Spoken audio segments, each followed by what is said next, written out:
different rules for Yeah.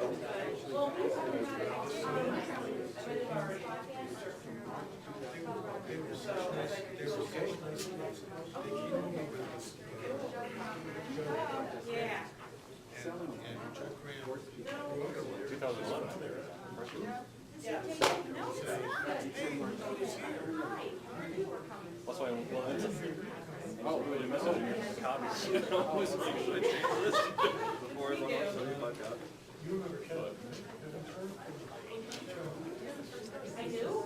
This is the world famous. This is the world famous. Hey, Chris. How you doing? Good to see you. Nice to see you. Back to work, huh? Yeah. Yeah, 3 weeks was too long. Okay, yeah. Yeah, well, you can wait. Yeah. There was a provision that was added, I think, once they gave it to the military and a few others. Okay, I think they extended it to us. Good. Well, were you able to do anything while you were out? Not really, because, No way. yeah, like, we were watching the news like crazy. They always kept saying, Yes. tomorrow, deal, maybe Monday, deal Friday, deal Tuesday. And at the end, it was just like,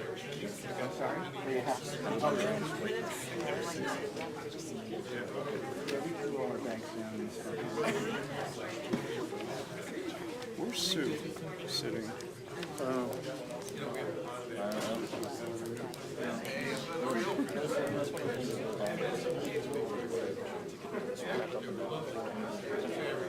All right, we're just going to round people up and Get started. yeah, we're just going to back the exhibits.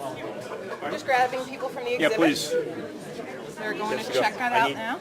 To Dave, so I can tell him what's going on here. Which Dave?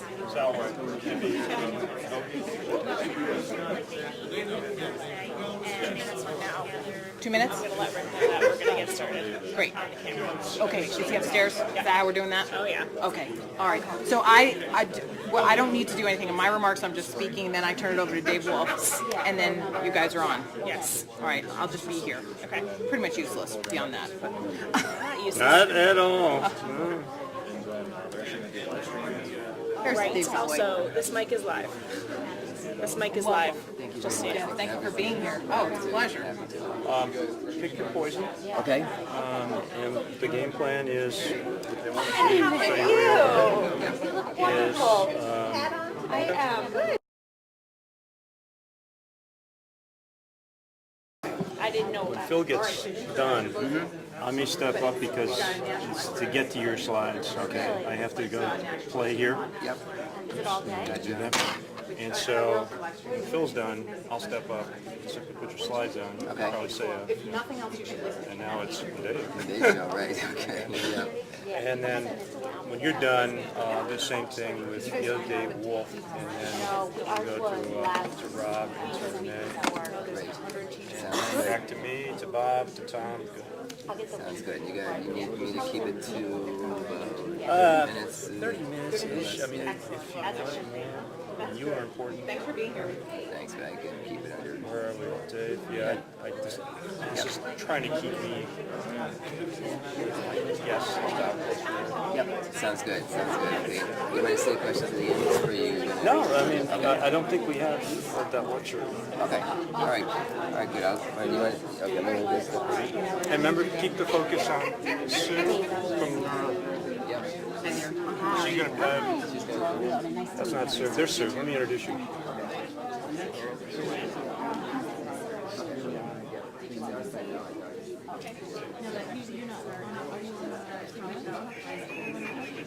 15 seconds. Let me tell the folks.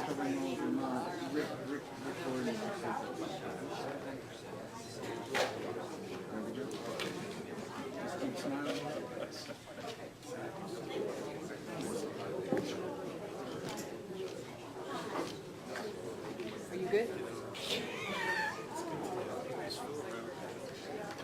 Why is that?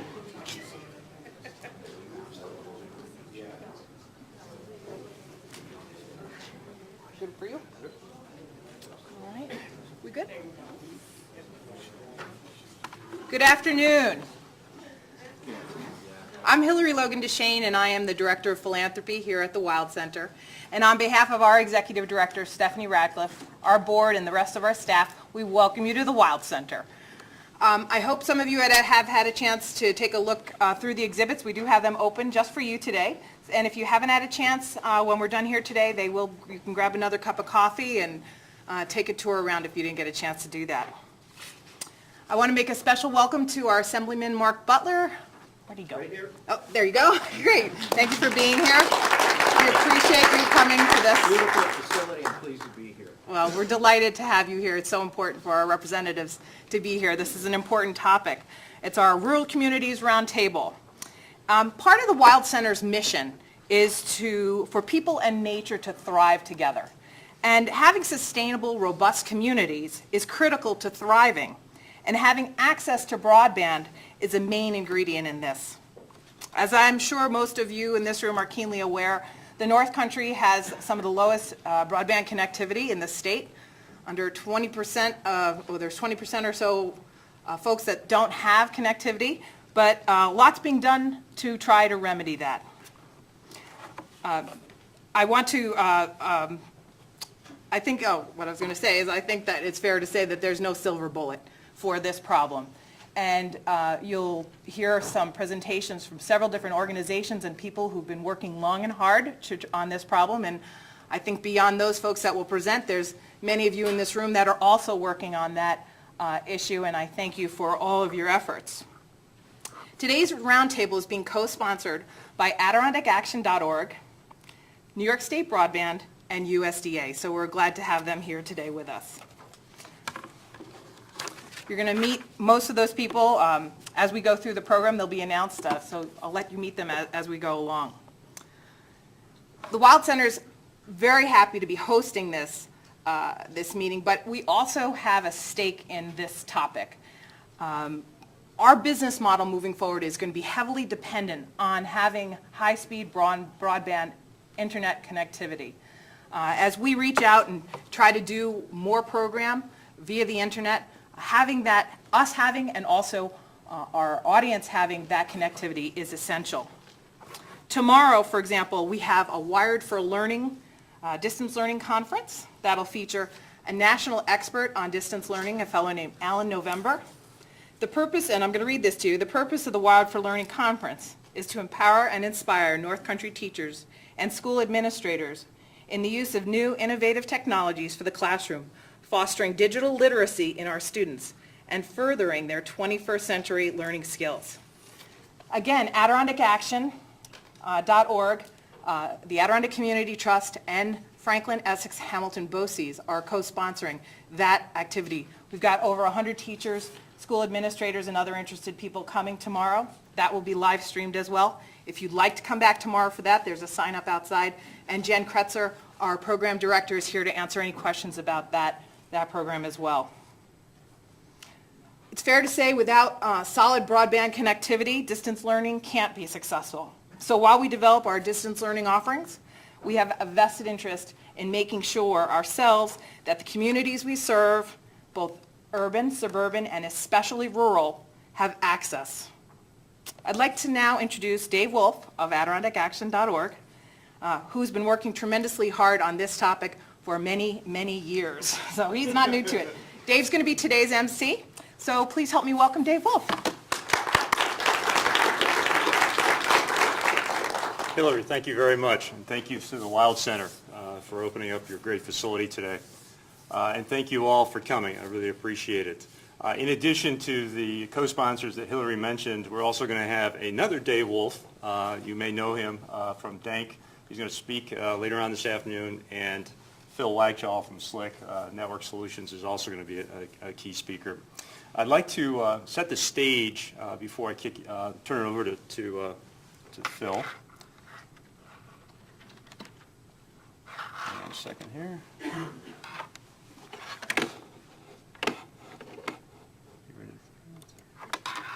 Just do that. Okay.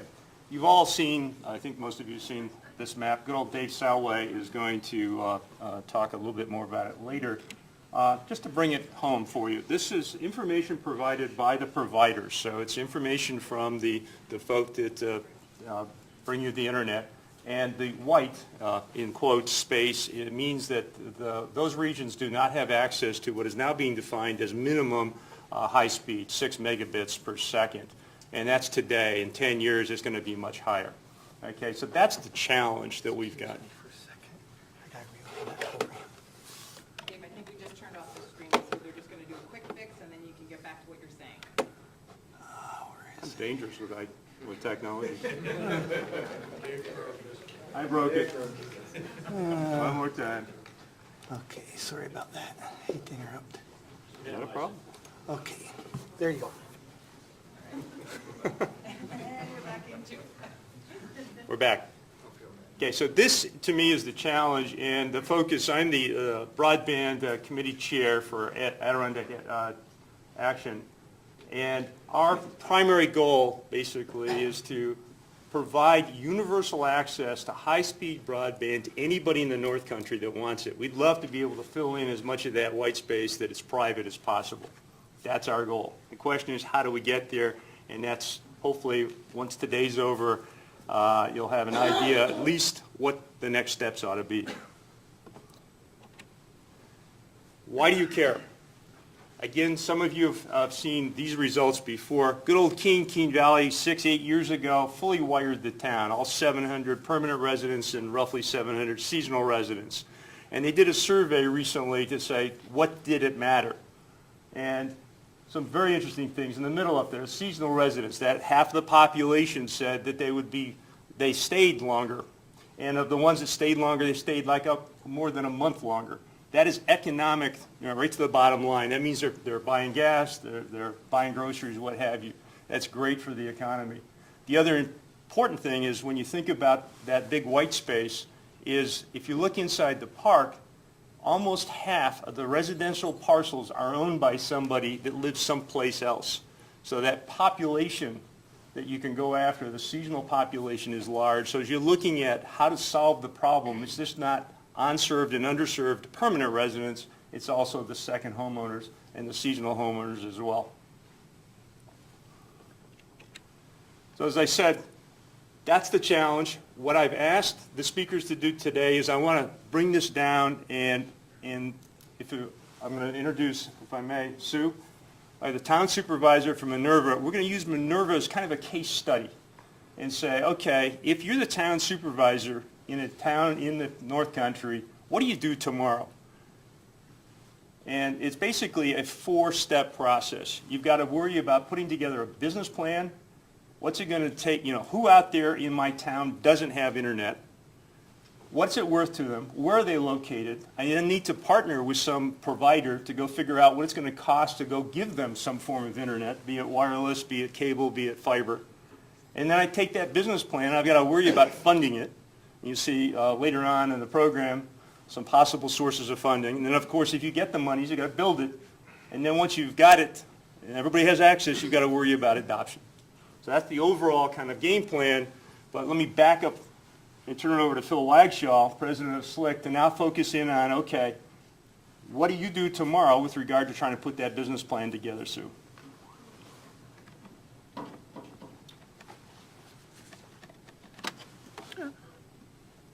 Wow. Thanks, Dave. You're welcome. Dave got me launched here, so. Well, welcome, everyone. I'm glad to see everyone here, and I think, it's really so important, broadband in the park, and I know Dave's work over the course of the years that I've known him, I get frequent calls from Dave saying, so-and-so lives where? Oh, okay. And we somehow have to connect these folks, or at least think about it. So, let's see here. So, connecting to broadband, we want to talk about the plan. How do we begin? Where do we start? But first, I'd like to just give you a quick introduction to SLIC and what we've done, and just give you a sense of what's happened thus far. In 2010, when the stimulus was available, we applied for several grants. We received $33 million. And this area that is in red is Slick Network Solutions distribution fiber currently in St. Lawrence and Franklin County. 800 miles of fiber passing 6,000 homes. You see that the size of that geographic area, when we constructed that, only 17% of the homes passed were actually served. So that gives you an idea of, the areas of service and the densities associated with some of the North Country region. We have continued to look to expand. We're coming out of Malone, going down through Belmont, and into Lion Mountain. We're building in Scroon Lake, and we're working our way down into Long Lake as well. So, and those were monies that we received through the Connect New York process. And so, that was a $6 million grant basically for 4 applications, just to continue to expand in the North Country. And this is what we're looking at as far as the going forward expansion. The areas in green, the little donuts there, are areas that we've targeted to expand our network as we move ahead. And the areas in black are the ones that we've received grants for. So we're continuing to expand our network. We believe that broadband is an economic engine, and it is going to change. It changes everywhere we go. When Star Lake was a community that had virtually very little broadband, and so the change was terrific in that community. And even as we're chatting with some folks, and they're offering some senior classes there, and it seems that that's an area that has a huge interest, and that interest is driven by the availability of broadband. And so today, as Dave said, what we're really focused on is plan, fund, build, adopt, and so in order to plan, how do you begin?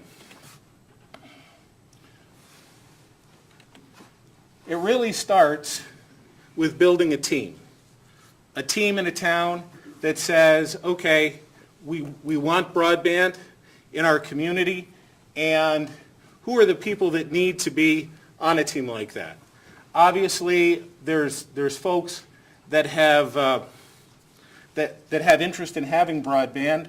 There's technology folks. I know folks from schools, those kind of people that work with either the BOCES or the local technology folks. And there's also you need folks that really get things done in the community. And so you have to kind of rope those folks in, I know.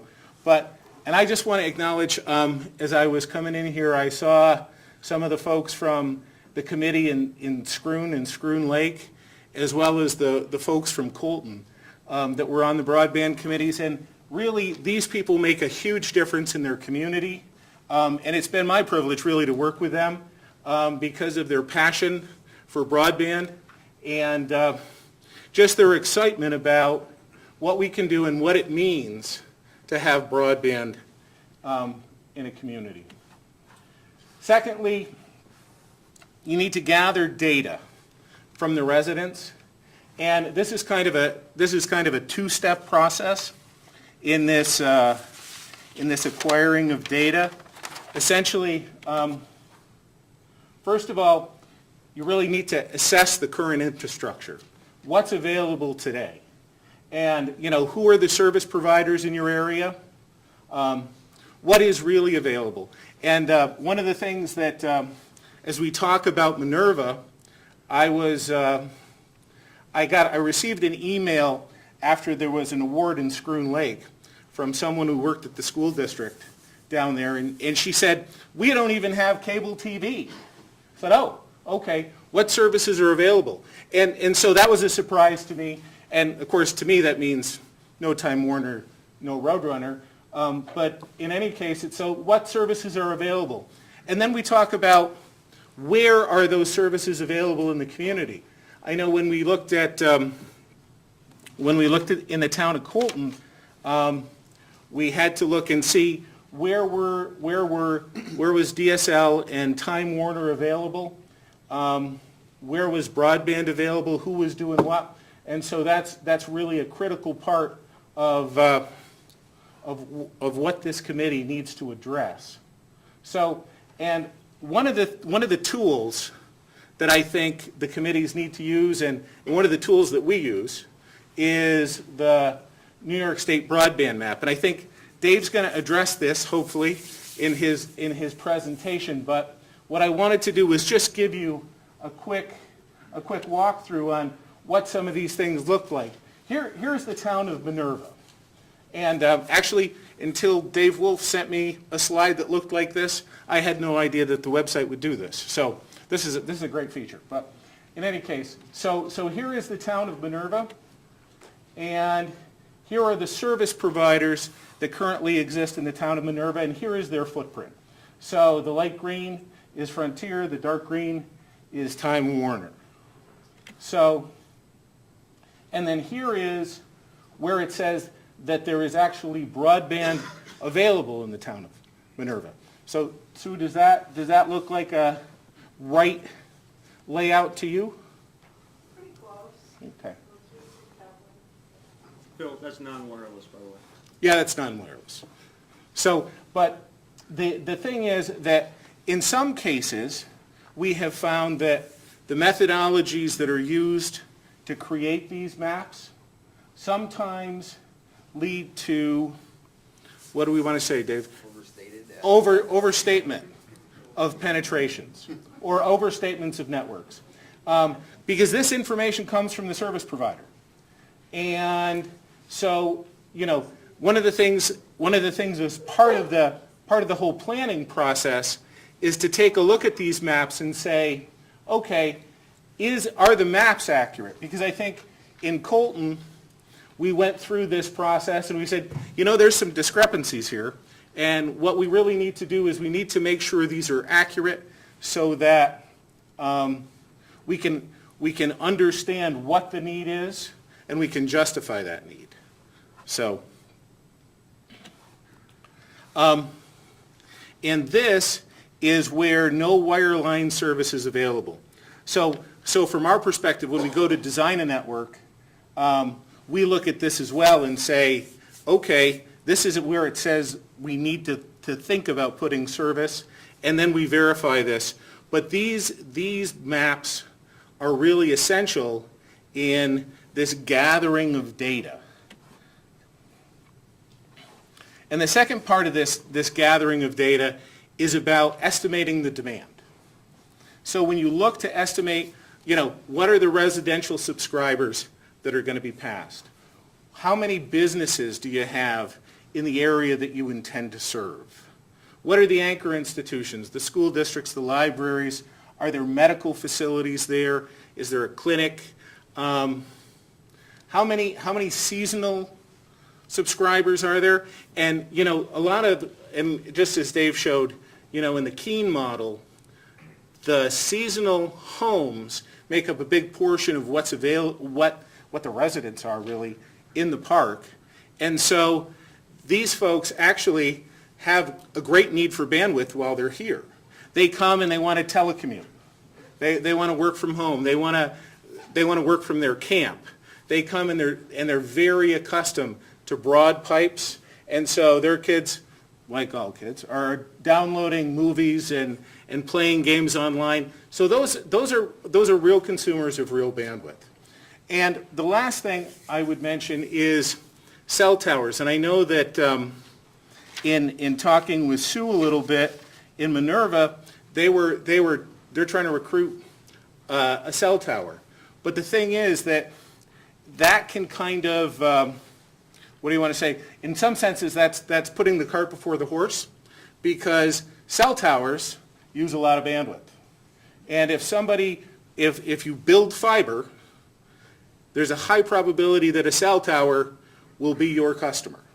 in some of these rural areas. And that's what we've experienced as we've built fiber through the Route 3 corridor. I know that the folks in Star Lake had waited and waited and waited and worked and worked and worked on getting a cell tower there, as well as in Cranberry Lake. And since the fiber's been in place, that's begun to take place. So now those towers are being lit. And so the cell towers really need that facility, and that's a big driver. If you don't have a cell tower, that can really be a driver of demand. Now, once you've identified all these things in this whole planning process, you know what people have, and you kind of know what they want. Then the next thing to look at is, what are the resources we have in the community? What can we do to actually, what pieces can we pull together in this plan so that we can bring broadband to this community? So there's a couple of things, and this is the only slide I got out of order here, so, nope, let me go this way. Oh, jeez, we're going backwards. We're going to go one ahead. So, yeah, we're sorry. So when you talk about networks, and I just wanted to do this as a quick little primer, we've got basically, you need to go from an internet source, you know, some place in the cloud. And then there has to be this middle mile piece, this piece that connects wherever the internet is to where we're going to do the last mile piece in the distribution. And the middle mile folks are folks like Dank. They do transport from one POP to another and deliver service that way. Slick is mostly a last mile provider. But when you think about middle mile could be fiber. Middle mile can actually also be wireless. There's gigabit radios out there that can deliver broad pipes over long distances. And you can actually distribute either from wireless from there, or you could deliver that service over fiber or copper or coax. And so, you know, wireless in the park tends to be a big challenge, not only from a cellular perspective, but also from a point-to-point wireless perspective, just to deliver internet service. But that's not the only use of it. And so I think as networks grow, what we're going to see is there's going to be different models that serve different communities, because, you know, one model does not fit all. And that's just essentially, it just can't. So there's where is the middle mile fiber? If you go to Dank's website, you can see where their network is. Okay, you can see where the fiber goes from that perspective. There's other towers maybe in your township, towers that are associated with emergency services, or towers that the local government has to broadcast to their plow trucks and dump trucks. What other resources might you have in your community? And these are really the questions. Special use fiber. There are networks out there that deliver service. For instance, one of the locations is Star Lake. When Dank initially built their network, they went to the school districts, they delivered it. It was a BOCES service, but there was fiber there, and that fiber was for only that purpose at that time. It was to deliver service to the school district, and so you had an entire community, 300 or 400 homes, that could not get access to that bandwidth. The bandwidth was there, but there was no way for them to actually access it. The kids had it, that was great. And these are really issues associated with the state ed department and how those rules and regulations are.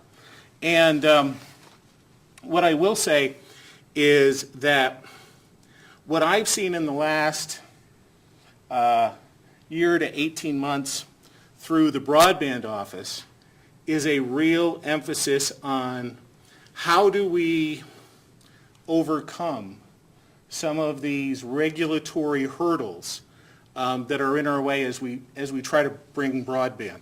So if you find these situations in these committees, in these teams, in the local communities, I would encourage you to call Dave, because Dave Salway, because there are opportunities here, I think, under this administration to change some of these things, and we've seen some movement on a variety of things over the last year, 18 months.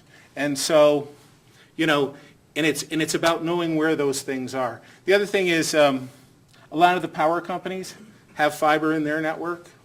Is there a way to approach them? So you have to think about different things that are available and what they might actually bring to the community.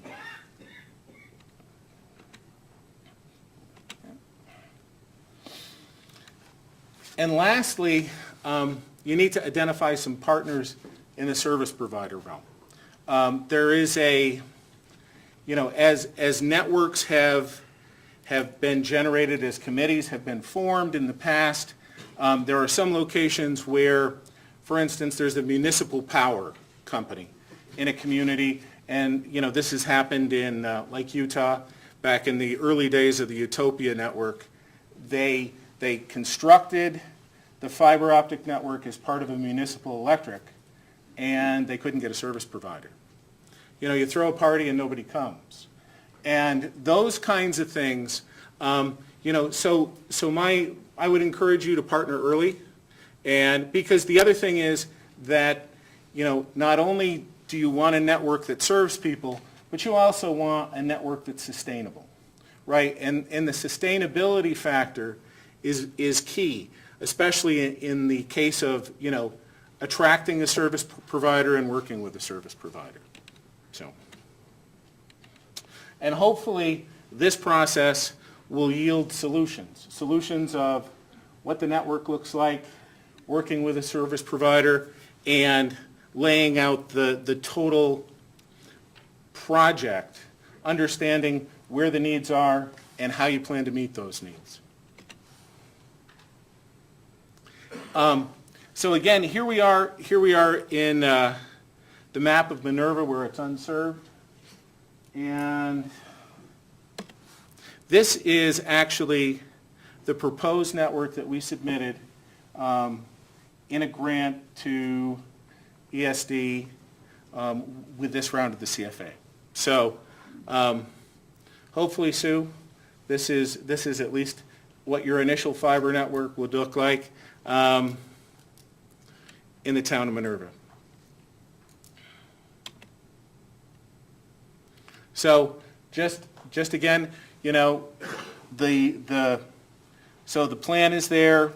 The next step is really where are the funds available? How do we do that? How do we structure something so that we can actually fund the network that we've designed? Working with a service provider to build, and then of course driving adoption. Because what you find is that in some of these rural areas, because they've never been exposed or they're used to dial-up, and that dial-up thing was terrible, and I put that computer, it sits on the porch now because I can't do anything from dial-up. And so you have to convince these people of the relevancy of broadband. And that's it. Thanks, Dave. Thank you, Phil. Any questions for Phil? Yeah. Not even a question of when are you going to buy my house? That's what Actually, Phil, related to that, in the town of Stockholm, you've been doing just ARRA funded installations. When's that going to start? When are you going to start opening that up to those of us who don't qualify for the installation under ARRA? So what we're working on right now is we are beginning those in some areas that are really, desperately unserved. So there are some that we're beginning to roll that out, and we're putting together what would I say, the the business models that actually work for that without the additional installation funding from the government, so. So underserved aren't quite there yet. So we're close. I would say you could expect something, springtime, that we should be close to doing that. We've got 2 areas identified right now that we're beginning that process, and then we'll go from there. Okay, thanks. repeating the questions for other people who asked questions, just once you get Sure. to the next one? Great. So, Yes, Sue. Could we go back and look at the plan map? We want to see if Kathleen's house is on them. No, seriously, there's a major road between Minerva and Homesteadville. She didn't. I just want to know what the hot pink represents and what the So the heavy black represents. so the black represents backbone from our perspective, because we have to hook into our network in Schroon Lake. And then, sorry, I didn't repeat the question. And the pink represents the distribution. So everyone between the black and the pink. Everybody, because there's nobody that's classified as served within that footprint. So all that fiber will actually be distribution fiber. One is a 96 and the other is a 24. It's just a technical difference. Yes, sir. We can take this offline if you want, but I was wondering if you could give us a quick update on the Long Lake project, where that is. Sure. The Long Lake project, we're working with, an update on the Long Lake project. We're working with Frontier currently. We've gotten so we're still in the engineering phase, but we're much further down the road.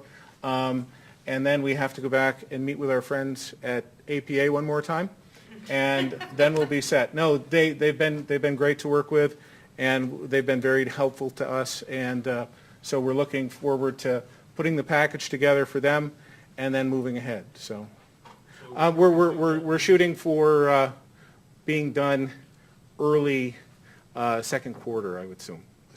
To get to Long Lake. That's the Tupper Lake to Long Lake build, yes. That's the backbone, and what about the next phase? The next phase in Long Lake, actually the engineers are there this week doing the design. So we've done all the pole acquisition for all the mapping that we do, and now we're in the process of doing the actual distribution design. And is Slick going to do the last mile as well as, and middle mile for Long Lake, or is? Yes, that's correct. Yeah, we're going to be doing both middle mile and last mile in Long Lake. Thank you. Yes, sir. Yes, I'm Dick Bentley out of Mount Arab, Township of Piercefield, and I'm looking at a map here. It says Piercefield on it. It's a thing currently drawn by your organization that says Slick Network on it. And it's got a line showing proposed service out to the Mount Arab community, which is a fairly large summer community. Absolutely. And I'm wondering if this is still part of the plan, or? Yes, it is. As a matter of fact, when we submitted the grant to ESD in the last round associated with Colton, we included the Mount Arab and Charlwood section in that grant application. So we're still working on getting service out to that community. We have the plan. The engineering stuff is done. It's a funding issue, and so we continue to pursue funding.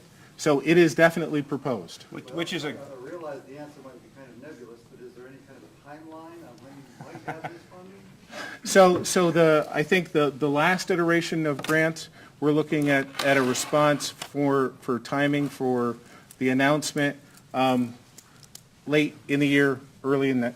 It's a great, if you will, segue to Dave. Funding is absolutely key, as you well know. And I put this map back up on purpose. The white space there is there not because the providers don't want to go there. It's just economically not feasible for a private company because the population is so sparse. And so one must find funding from other sources, be it New York State, be it our friends at the federal government level, et cetera. And so that's where I want to go next to Dave. The key, though, is before you can go ask for the money, you've got to have a business case that makes sense. What's the demand? Where are the people located? What's it going to cost to get there?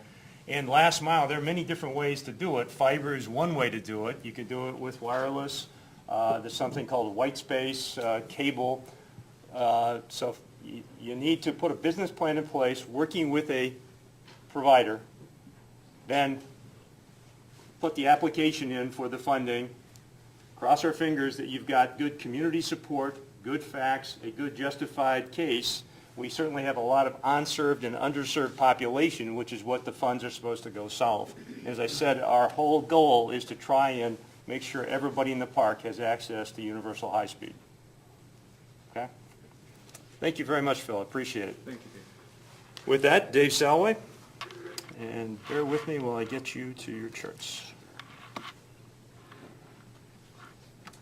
Okay, did I do it again? Wait, are you just gonna are you staying on this slide, this PowerPoint? Nope, You're not. I'm not, yes I am, excuse me.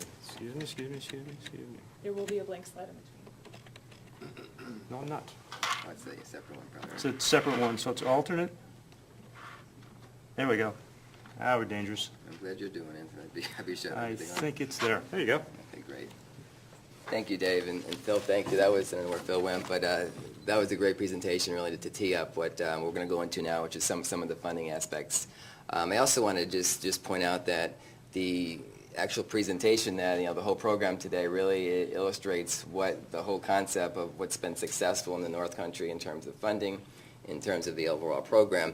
And it's just key, the collaborative partnerships that really are demonstrated here and who you have speaking here today. We have USDA and Ross represented, Chris and Rob are here. We work very closely with them on the funding programs that they have. We're even to the point of being able to collaborate perhaps on combinations of funding for future rounds. We've worked with Bill Farber, I see out there, Dave Wolf and his organization, and Phil and Dave Wolf from DANK as well, building the infrastructure going out. And as local leaders, that's really key to doing everything that you're doing, is to get as many people as you can that are either advocates for building, know how to do that, and are able to put forth an application, whether it be different points of contact on the lead or being able to actually bring everybody together to form that partnership. So I'm going to just take a step back very quickly and go through a couple slides to tee up what connectivity looks like in New York State currently, kind of dive into the North Country a bit, and go to the issue to kind of connect with where Phil stopped there and show you how we can use some of the tools that we have available as a resource to build those applications, or even to sit down and bring the right partners together. That's what I really encourage everyone to do, is to just work. We can put together those partnerships. We can sit down and look at some of the detailed mapping that we have, and I'm going to go into some details there as well. So before I turn off the web stream, it's just my right arrow key to go into the next. Oh, perfect. Okay. Just a step back. My office, it's the New York State Broadband Program Office. We are broadband advisor to the governor in terms of policy and legislation and so forth, and also administer the Connect New York broadband grants, as well as another number of broadband grant programs that are currently underway. We're a single point of contact for New York State Broadband. We support the initiatives from all 10 regional councils. We're working with each council in a different capacity. Obviously, there's much different needs in the North Country, perhaps, than what you'd see in New York City, as you'd expect, and each strategy is really a different focus in terms of what we need to do, both for availability and for adoption. We recommend broadband programs and policies, the broadband grant programs I just mentioned, and again, a key piece of this whole program is the partnerships that we have with our local, state, and federal agencies. We also do outreach like we're seeing today as well. And again, I can't overemphasize the importance of these type of gatherings too, because you have all the players here that you really need to put forth an application or really start talking about how you may connect whatever areas you're representing. Brief timeline into how our office came into being. We started out with an informal broadband council to look at some of the data that we currently were collecting on the mapping level, which formed the basis of a lot of the data that we have today. We started out the Connect New York program in terms of grants actually a few years ago with $5 million in grants from Governor Patterson's administration. Fast forward to what Phil was speaking of in terms of the ERA grants, and we had a lot of funding that was available for broadband infrastructure builds throughout the country. Part of that was also to build a national broadband map, of which our state obviously is participating in, and that's when the data collection really started to get the data that we have today. And as Phil pointed out, that is a starting point, obviously, to look at some of what the connection looks like, where you're in the areas that you represent. We have data at the municipality level. We have data behind the maps, obviously, that would probably be of more use to you rather than the visual depiction. So that's why I'd encourage you to, reach out to our office, sit down with you. We can actually look at some of the data that's very specific at the municipality level or even at the census block level. Just fast forwarding here, we were previously located in the Office for Technology about a year and a half ago. We moved to ESD about a year ago, and obviously that's a nod to the economic impact of broadband and all the economic development that's spurred because we have broadband in place. We had the Connect grant program last August that we kicked off. In October is when we made the announcement. So get back to the question up here in terms of the announcements for round 3. Hoping at the end of the year, some of that is out of our control a bit as far as the announcements. The review is underway, obviously, and hoping to make an announcement by the end of the year. If you step back and look at New York State in terms of the number of people that lack access, even if you see the percentages from other states and you look at New York State, we're in the 90 percentile when you talk about availability. But what that translates to in numbers is about just over 1 million people that lack access.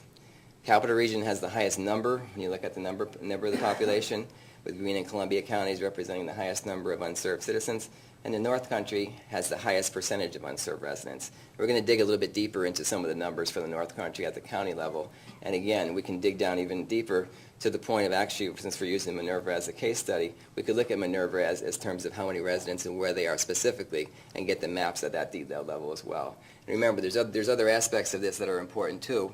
We have population density maps, so you can see where the population is clustered, and looking at some of the areas like that, which is obviously a good thing to do when you're getting demand, looking at your community anchors and other aspects. The other component to all this that we're talking about as far as broadband goes is the speeds. We dial up access as a form of accessing the internet, but as we know, that has its shortcomings because of the speeds. The same thing is happening with the speed thresholds even that we've established. In New York State, we raised it a bit from the FCC definition to 6 and 1.5, but very quickly those speeds are getting to be even out of date as far as a lot of the economic development aspects, looking for fiber access for businesses coming into town, looking for community anchors, schools, universities, telemedicine efforts. So we want to make sure that the networks that we build today, particularly with public funding, are scalable to the networks that we're going to have to support in the future. And that's why if you look at some of the speeds, it's a little concerning on that front because 100 megabits was actually the National Broadband Plan goal set forth by the President in 2009. And 46 counties have no access to those type of speeds. When you look at even dropping it down to half that, 50 meg or higher, 6% of those New Yorkers have no access to speeds. But again, these are ranges that we're talking about as well. When you look at the other speed combinations in there, the numbers drop even more. So again, it's not just a matter of providing access, it's a scalability to go forward. And one of the things I'd encourage you to do is what Phil was touching on as well, was that if you look at the demographics of who you're proposing to serve in your area, it's important to understand what speed do they need, and perhaps a wireless solution would work. The speeds are rapidly increasing there. You may want to have fiber access or the fiber backbone to support your community anchors, but you can start looking at those type of details when you go forward. And obviously wireless is a lot more inexpensive to deploy, and you can use that in combination with a fiber network as well. I'm not the network person, but in terms of looking at cost, I know Slick has used that model before, and again, those partnerships are so key. We were at an event, I see Bob Puckett here from he represents many of the companies that we will be providing service to you. We talked about white space, which is a new emerging wireless technology. And again, that involves a partnership with a company that offers fiber service. It involves a partnership with a wireline provider at some point to get that internet access. So again, it's involving the right people all together at one time for both the planning and the building of the network. The other side of the equation, which we just were talking about a bit ago, was the adoption side. You want to be able to build a network and have it utilized by the people that are in your community, obviously, and you want to make sure that they have the tools available to them to be able to do that. And when you look at adoption surveys and the components and the pieces that prevent people from going online, generally it's between three. It's three, and it's pretty evenly in most of the surveys that we've seen.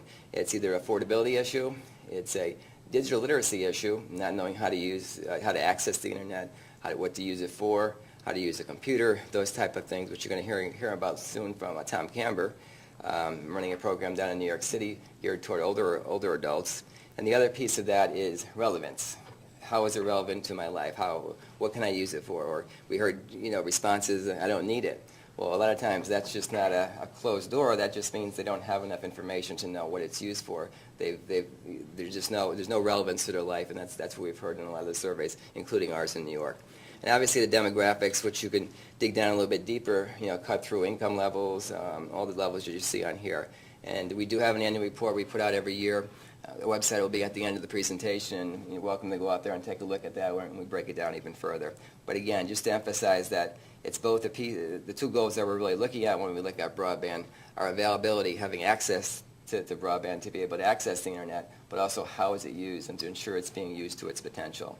And then the other side of that is on the business side as well, which involves a whole different set of planning. But you want to make sure you do that at the same time you're planning your network as well. This is the map that Dave was showing you earlier in terms of the availability. And the breakdown, we look at the threshold of speeds at 6 and 1.5. It's a little over 1 million people that don't have access.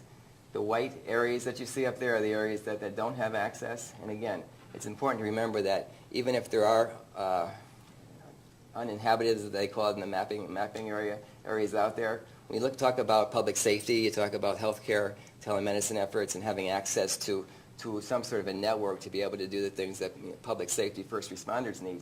We need a network that has universal coverage. We need a network that we can build that can be leveraged for the public safety community to be able to do the things that they do every day, to communicate, to have the ability to communicate between jurisdictions, and so forth. And as Phil was just talking about earlier as well, we want to make sure that we build a network that can support the needs of all the sectors. It used to be not too long ago, a few years ago, that funding was very siloed. It was, in some aspects it still is, where a broadband network could be built for education, funded through the E-rate program for the FCC. There were other telemedicine programs as well that supported just medical applications and healthcare. These networks, they're not using any different technology. It's a broadband network to serve those sectors. But now we want to plan and make sure that we incorporate a lot of these builds into everybody's use, every sector, as well as the unserved citizens that are in that area as well. And that's going on right now. That's going on at the state level. We have a public safety project, which we're involved with. We want to make sure we involve all our providers that are currently providing service.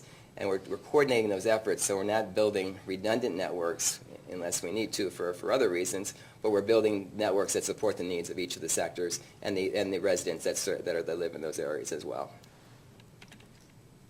Just to break down the North Country a little bit more, and this is the kind of data that we can dig very deep into working with you in your specific areas, your municipalities. We have obviously all the demographics, but there's also many layers that we can apply to some of this data in terms of availability. How many community anchors? Where are the community anchors? Where are the education facilities, the higher education and schools? Where are the libraries? Things like that is where we can kind of do that overlay on that and give you both a mapping representation as well as the data behind it, which is important when you're planning your networks because you want to make sure that you serve the community anchors first if possible, providing access to some means for the community to have access, and then sequentially build out, if possible, again, to the residents or your other centers. When you look at the numbers in here, Bill will know this number pretty well from Hamilton County. You'll see that Hamilton County has the distinction of being the most unserved number in terms of percentage in the entire state. We're going to change that very quickly with some of the grants we have coming up, and a lot of that is through Bill's efforts and making sure that we have funding. Phil, Wagshaw, Dank, all these players, again, the list keeps on going. If I started a name, I should have finished up here. Dave and USDA, these are all the players that really had something to do with building these networks out here in their own way and in the different areas. And that's really the message for today is to involve the key players in building your network and planning it, particularly at the planning stage, because there's funding opportunities that are out there today that are very underutilized because either of not knowing completely about them, or sometimes the areas that are proposed, that are eligible for funding, are not particularly appealing for a provider to apply for because of various reasons. It may not, that service area may not be something that's even feasible with funding unless you could expand it out and complement that with other funding. And that's something that we're working on currently with the USDA and Russ and FCC and combining some of those funding sources to be able to extend that area out, comply with the rules and regulations for the particular program, but making the service area more appealing to apply for funding and expanding that service area out to more people as well. Just to interrupt there. Yep. So to make more clear is, for example, to use maybe some New York State funds to help meet the minimum requirements that the federal government might have for some of their programs. So working together in that way to offer more alternatives for us. Exactly, and what we would like to do as well is be able to model. We have a lot of work that's been done out there, particularly on the national level, where we can predict, we can get some good estimates for what it would be approximately cost for an area, service area that we carve out based on demographics, number of square miles, road, the terrain, and so forth. So we want to be able to do that and apply that to our grant programs, our loan programs that we're putting together, and be able to carve out the most cost-effective areas based on the technology that serves the needs of your municipalities the most. I'm not going to go into each one of the demographics here, but just wanted to demonstrate that we do have this data. We have more data than what's on the website as well, and I'll get to that in a minute, but I do want to say that in terms of planning, we would love to be involved with that and helping you with the resources and the data that we were talking about earlier to gather that, because we can sit down and provide information on the fiber networks that Phil was mentioning, the unused fiber networks that are there, as well as fiber networks that were built but couldn't be expanded out at the time. The data gets better every day. We have more and more data, but we can sit down on a planning level and we can show you the networks that are out there. And as we get more providers, and sometimes the providers are from the electric utility industry, sometimes they're old municipalities, even some sewer lines that were put in place before have been used as conduits for fiber that existed at some point but are could be unused at this point. So that's the data collection effort that's going on. So at any given point in time, we can actually look and dig down into that data and get that type of information for you. In terms of funding, what's out there now, and kind of predict a little bit what we're hoping to be able to make available in the future, in the short term as well. The Connect New York grant program, which again the North Country has about $11 million in funding combined with some of the CFA programs that are out there. So there's a lot that's coming into this area. And we have to do much more, obviously, but because of the planning and because of the coordination, that's really been the successful model that we've been able to see here and be able to award the funding accordingly. There's 18 project sponsors for Connect New York grants. The emphasis of Connect New York was to expand last mile access, which is, as Phil pointed out very well in his presentation, is the most prominent because that gets the broadband to the homes, the businesses, and the places that really are going to be using it. But also behind that, there is a strong reliance on those middle mile networks, the DENCs and the middle mile infrastructure that's out there, because that's what enabled that last mile project to be able to get to the homes. And again, we are the big piece of Connect New York that we really found important was to make sure that we didn't fund overbuilds. Overbuilds in the industry are essentially building parallel networks, building networks over those that are already in place. And again, in private industry, that's competition, we all know. But for public funding to be able to fund these networks, we wanted to make sure that everything was leveraged. Everything that was in place was leveraged. Networks are being built with partnerships with other providers, and they're expanded out. And that's really was really the emphasis of this program, and will be the emphasis of future programs as well. The CFA, the Governor's RADC funding from round 1, 2, and 3. They were also eligible for broadband grants, and again, the North Country was fortunate enough to receive funding for both CFA round 1 and 2, and hopefully round 3. Very soon, we'll hopefully announce the awards for that. 2009 brought us the ERA Award, which was the President Obama's stimulus funding for broadband. There were $7.2 billion in total, and New York State received a fair share of that, $160 million. For 15 ERA awards. The $9 million for mapping also funded the operations of my office with a $1.2 million grant, enabling us to do a lot of the outreach we're doing as well. And again, to continue with the initiatives that we are planning to roll out very soon as well as part of the governor's plan. Back in 2008, the initial program that I mentioned earlier with the $5 million grant program also started a lot of these projects in areas, but at that time we didn't have the benefit of the mapping like we do now. So this is more of a, having to validate what was there at the time, and since we've grown in that process a lot better to be able to predict those areas that are the most underserved. The $56 million in total that Governor Cuomo awarded during his first term is the largest single investment in the country. When you look at the Connect New York projects and the CFA projects funded through round 1 and 2, you can see the blue areas, if you envision the green and the red shading to that blue covered area. We are filling in a lot of those gaps, but still a lot more work to do, obviously. If you look at all the Connect New York projects in total, there's 6,000 square miles of fiber. We have about 153,000 households. Again, a good portion of that 1.1 million people, but again, also a lot further to go as well. But all the Connect projects in total will be funding and be able to provide access to 8,000 businesses as well, 400 community anchors, and also creating 1,400 new jobs. I'm going to stop here for a second and just see if there's any questions on any of the funding aspects or some of the awards that we've already been able to administer. Any questions yet? No? Just, you're getting to it on the Yeah. next chart, which is the awards go to different kinds of solutions. It's not all to one type of solution. Exactly. And again, it was looking at how networks were leveraged, how we were able to forge some of those partnerships, the level of community support. So learning from the previous programs that came before Connect New York really built what Connect New York was. And there was no secret to how we could extend it. And you'll see our number in a second on what we were able to do that for in terms of cost per household. It was just a matter of making sure that we were reaching those that were the most remote.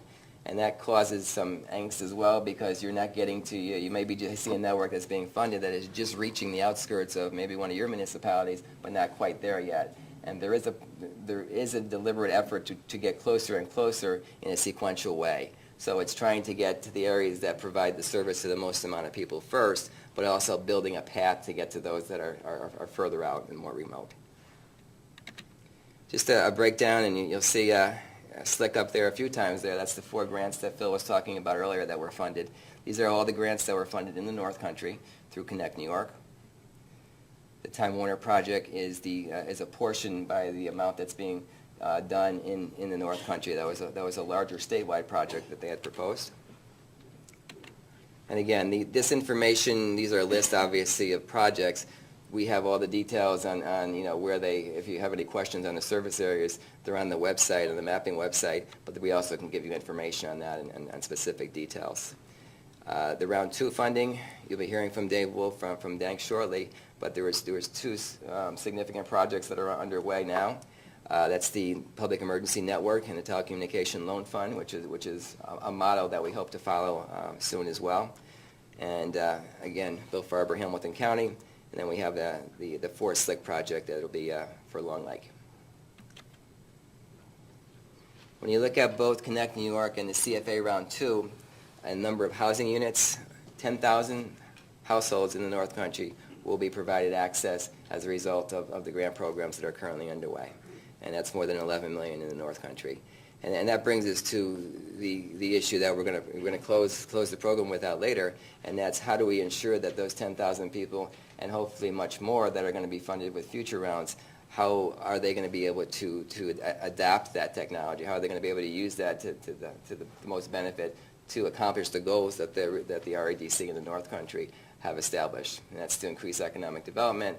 It's to enhance citizens' lives, all the things that we talk about. But how are we going to make that happen? We need a plan behind that. And again, the North Country stands out and leads in that effort as well for a lot of the reasons that they were successful in getting the grants. So we hope to continue working with them as we have been on that part of the plan as well. If you look at just the before and after in terms of the shot of the North Country in terms of coverage availability, you can see where Hamilton County stands out as the most unserved. We just have a small section that you can see shaded there. When we put the Connect New York and the CFA projects for broadband over there, we're filling in some of those gaps as well.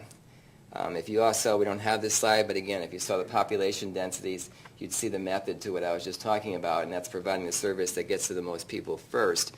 But again, not neglecting or forgetting about those that are just in smaller clusters in all those remote areas. The plan is for universal broadband access with the technology that makes sense for that region and reaching everybody with some type of access. I talked about the cost per household comparisons and just a couple of metrics that are out there in terms of what reimbursements have been on the federal level, for example. The Connect America Fund was offering $775 per household for some of the incumbent carriers to provide service, which was really not feasible, and a lot of the money was actually turned away. We did have some that was accepted. Frontier is one of those providers that did accept, and we'll be building out as a result of that. But essentially, the provider community thought that that number was low to be able to do what they have to do, and couldn't do it profitably, or couldn't do that to sustain it. Other surveys and other studies out there by various industry analysts have done some modeling, say that it's anywhere from $3,500, we've heard, all the way up to $20,000 per mile to be able to lay fiber. Technology is driving that cost down, obviously, but we were able to do it for $183 under $200. Again, not because of some secret formula, just being able to, first of all, deliver service to the most amount of people with the most feasible combination of projects, but also extending and leveraging networks that were already in place. So this was the partnerships, and this really wasn't even our work. This was the work of the applicants and the project sponsors that put together these applications, forging those partnerships, Dank and Slick, other providers, wireless providers with wireline providers, being able to partner with municipalities and put applications forth. That is really the secret of the success for driving that cost down and really getting the grant funding into the areas that we needed to. We do have on our website, you can sign up for what we call the Flash Bulletin. Angela Leota, my Director of Outreach, she puts that out as news warrants. We usually get it out at least once a week, and that will keep you up to date on any grant opportunities that we're going to be announcing, and we also obviously keep track of all the other funding announcements that are coming forward. We are hoping to announce something in terms of funding very soon in the form of a new program, and that will be something that I'm sure we want to make sure that everybody knows about when it happens, so I encourage you to sign up and take a look at the website. We also have report an unserved address function on the website as well. And what that means is if you don't have service, you look at the map, you may see that your area is showing service for the reasons we were talking about before. If I have a minute, maybe I can go into that for a second just to kind of give you an update on the mapping too. But the idea of this is to be able to aggregate demand. We want your citizens that are living in your municipalities to have a mechanism to be able to say, I'm on the map, I may be showing that I have service, I don't have service. And we ask a few other questions too. What are you paying for service? You may have service and maybe mobile service, but it's capped at a certain point, so you can't compare it to home broadband at the cost that we currently get it at. So the purpose of that is not just to collect the data. What we're doing is we're putting together service area plans, we're putting together a look at these areas that are clustering with showing that it's unserved, to be able to work with the providers that are currently serving the area to say there is a pent-up demand in this area. You have customers that are ready to pay for service today if we plan a project in that area. And again, the plan isn't to neglect the others that didn't report it. It's just to really demonstrate a business model that would work in those particular areas because of that demand. And if you think about it from the provider perspective, there's no guarantee that a subscriber will subscribe. I can bet that many people would do that in this area particularly because we're seeking to have access. But again, it is a risk to bring broadband service to an area, especially at the expenses that we're talking about in some of the rural areas, and not have a customer base to be able to sign up for that. So this tool really does the market analysis and presents that in a project planning fashion. What's the URL for the website? It's actually the last slide. It's nysbroadband.ny.gov, but I can give it to you right here, which is a good segue to my next slide as well. That's the web address on the bottom for the map. Our URL is that there. We have copies of the presentation in the packet, Angela? Okay. I'll send it in. Yeah. Okay. We have some packets out there too. Our website is our web address is in there as well. There's two sites you can get. If you go to our site, which is nysbroadband.ny.gov, you can get to the mapping site and you can see everything that I was talking about on that site. Again, I would encourage you, if you're planning a project now, to let us know if we can help in any way, at least collecting the data. We can start that process of bringing some of those partners together as well. And one of the things I was mentioning before about the fiber maps is the maps that you see on the public site are a general description, the same data, but a general description and carved out service areas. We can dig down deeper. We can look at some of the infrastructure. Some of the projects that are underway, either with federal funding or Connect New York funding, will not be showing as having service now, but those projects have already been funded. So you want to make sure that you incorporate with your planning all the new work that's in progress too. So again, please use us as a resource. We're happy to help. We're happy to put together and help you with the applications in any way we can. And as we start to work with our partners and on the funding side, we need to know what projects are teed up as well. We often get, yep. Website designed so that you can use it effectively with dial-up? Well, it's going to be slower with dial-up, but it is. It should be written so that it can be used with dial-up, because those are the people who want to get to it. Yeah, I understand the dilemma of having to go to a website to report it and you don't have web access. Well, we point people to, there's two ways. We can, obviously, the libraries usually have access. The other piece of that is we have an 800 number, a state hotline number, Angela, and we have people staffed to answer that. So we can take your information that way, and we've done that before. But I understand the dilemma. It's sort of a catch-22. You have to report access online, and you don't have online access. Exactly. You go to with the mapping site you saw before, there are a lot of features on there that, and I should say, we partner with Division of Homeland Security and now Information Technology Services to provide these maps. The maps don't fall organizationally under my office, but again, they support our office. Their primary purpose is to support our office in project planning and to provide the data.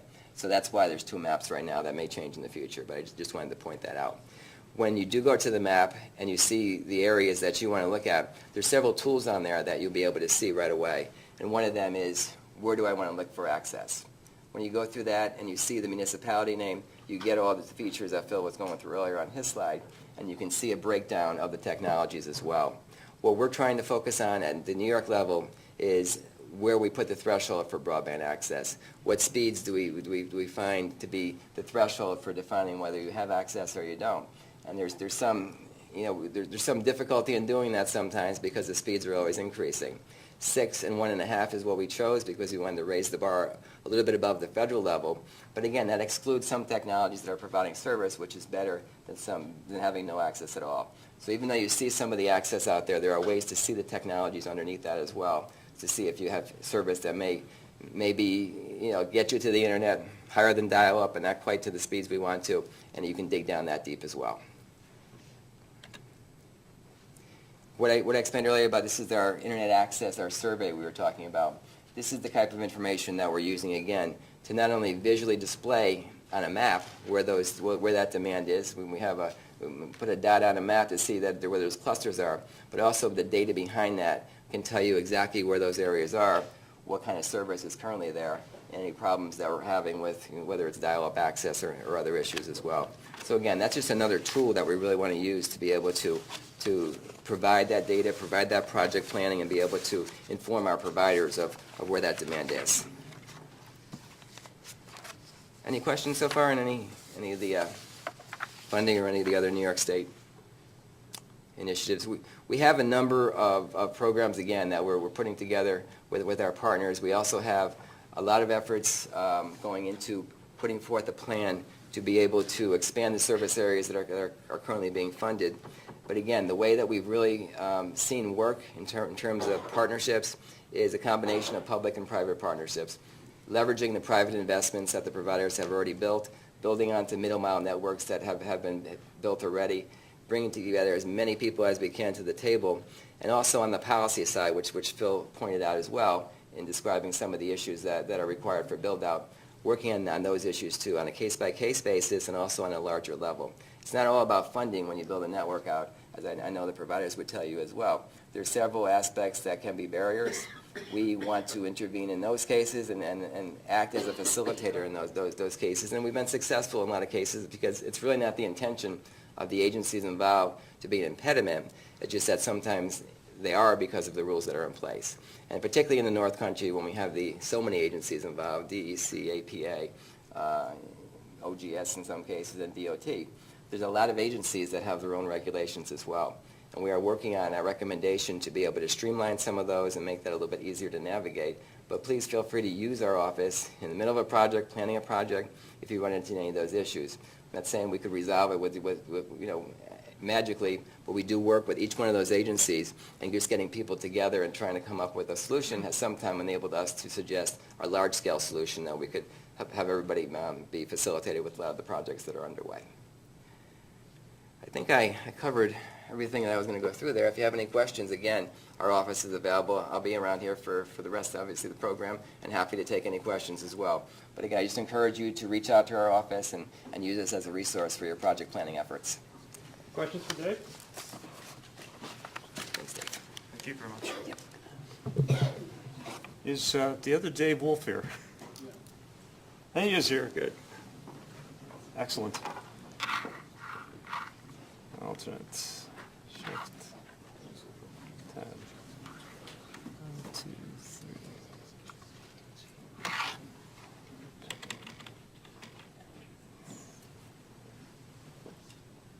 Implicit in what Dave was saying was we've had funding through now 3 cycles. There's no announcement yet for the 4th cycle. One has our fingers crossed that that will happen. The key is, though, if you don't have your plan ready, you don't have the business case ready, the funding won't help you at all. So please think about doing the work now, the planning work, to put your case together, to work with the provider so that when hopefully we get some more funding in the future from the state, you can raise your hand in a timely fashion. On Dave's chart, there was a line item that talked about a loan fund from the Development Authority of the North Country. So at this point, I'd like to have the other Dave Wolf, not my cousin, but we've known each other for a good long time. Dave works for DANK, and ask him to talk a little bit about potential source of funding. There you go. Perfect, thanks. Thanks, Dave. Thank you, Dave. I think you have to be named Dave to be on the panel. Yeah, you got it. Phil's the outlier, but we'll accept him. Real quickly, just to give you some idea of who DANK is, at least in the telecommunications world. This is our network. The blue lines that you see are in place and working. The circles that you see is where we house our electronics. And that green line that you see is a network that is available from other providers, how we connect down to Albany to get traffic that's generated up here out to the rest of the world. So we're connected in Syracuse. We're actually now connected in Albany through some other service providers. We didn't build that piece, but we do lease some services so that we can bring traffic to Albany and back to Syracuse. So the good news is you've got kind of a regional middle mile network that is redundant. It can be taken to Syracuse and Albany and back through. So everything that we build is fully redundant, doesn't go down except the last mile piece. So that's the network. The piece that you see, Dave Salway had mentioned stimulus funding. We did receive stimulus funding to build that kind of Adirondack network through Franklin, Clinton, and Essex County. So from Gouverneur to Lake Placid and from Potsdam over to Plattsburgh is newer, just recently activated. And because we're a middle mile provider and as a public authority, we don't provide a lot of the same services like Slick does. We don't do voice, we don't do internet. We really do services for other carriers so that they can provide voice and internet to the customers off of our network. So one of the things that we wanted to do, because we don't build right, we'll build right to a business for another provider. We do have some big private line networks, like we've got about, in conjunction, we partnered with Slick along with Ion, PrimeLink, Tech Valley, and West Telecom. We've got about 85 healthcare sites that are on the network directly. And about 70 schools and 40 or so wireless towers, things like that. But primarily, any other customers that we have are really somebody else is providing the voice, the internet. We're just doing the transport piece. So we said, well, how can we use this network if, now that it's built into these communities, but we're not going to the homes and people want this to their homes, what can we do to help kind of foster some people to use the network? And so we asked for $500,000 from the Connect New York grant. We matched it with $500,000 of our money, and so we have a $1 million what we call a last mile loan fund, and it's a little bit different. Certainly, we don't want to compete with the USDA. They've got much bigger funds and can do a lot more. We're just hoping that in some of the small towns that we pass through, that we can kind of replicate the model that we did with Slick in Cranberry Lake, in Piercefield, and in a few other locations in a more limited basis. But where we had to build, we were building through town, and because we were already building, there was no sense for them to build right on top of us. So we built enough fibers to handle their capacity through the center of town, then they built off of that down the side roads and into the homes. So kind of a sharing of construction and capital cost.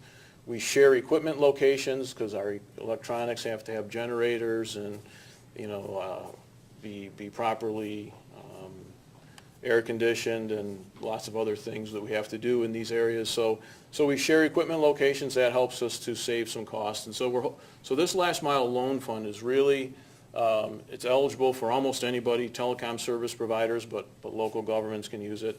It's you can read, it's the typical terms the Development Authority does a lot of housing loans. So this was really generated by that division of our organization, but it's in conjunction with us. So, you know, it's your typical firstborn and everything else that has to come with it. You're on the collateral side, but kind of your standard loan fund. I won't read all the things there, but it's a 5-year, you know, low interest loans. Has to meet the terms of the Connect New York grant because it is provided by the grant funding. And so what we're trying to do, though, like I said, is use our network as part of the incentive for people, so they can have but work with us on maybe a revenue sharing so that they can use the strands that we already have in place through a town, build off of, and then use our equipment location, and then maybe build off of that to serve the customers, you know, to serve primarily residential and small business customers that we typically don't get to. So unless there's any questions, that's it. Any questions for Dave? Thank you very much. Thanks, Dave.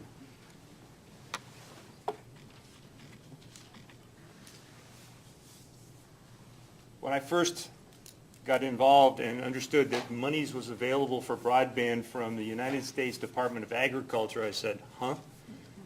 But if you go back and think about it, rural electrification back in the 30s, who was primarily responsible for that? It was trying to, you know, you couldn't justify private investment to get that electrical pole out to, you know, the rural community, especially in the Midwest farms. And then you go fast forward to the 40s and 50s with a telephone, and now the current technology is broadband, so it does make a lot of sense. We have hopefully some potential funds in the future from the state of New York. We've got some potential loan funds available from our friends at DANK. There's a good potential pot, if you will, available, mostly loans, very attractive loans, some grants, and I would like to have both Rob and Renee talk about the portfolio. There's two pieces. The front end piece really is the programs aimed at the broadband side of the house, and the second piece are the other funds available from the USDA for the more community-based activities. I will add this, so it'll roll right from Rob to Renee. Rob, the key things to remember will be their first two charts in both cases, which is their phone number and their internet access. If you have any questions, they're the people to go to. So if you're looking for, what do I do next? How do I've got my business case, I'm looking for some money, how can I go after some broadband money with the feds, how can I do some community money, call Rob, call Renee. So with that, Rob, it's all yours. Oops. There you go. There we go. Well, thanks, everyone. I wanted to especially thank the Wild Center for hosting this today and for all the work that Dave have put into this. And Phil did such a good job on explaining what it takes to, you know, come up with a program that's economically feasible. I'm not going to talk much, so that's actually pretty good, probably for all of us. So are you ready? I guess. All right. So RUS has loan programs, and they also have some smaller grant programs that are available in rural areas. And again, Mr. Wolf, you gave us the history, so everybody knows about rural electrification. Since 1950, we've also had telecommunications loans. It was REA then, now it's RUS, but it's the same agency doing the same functions basically.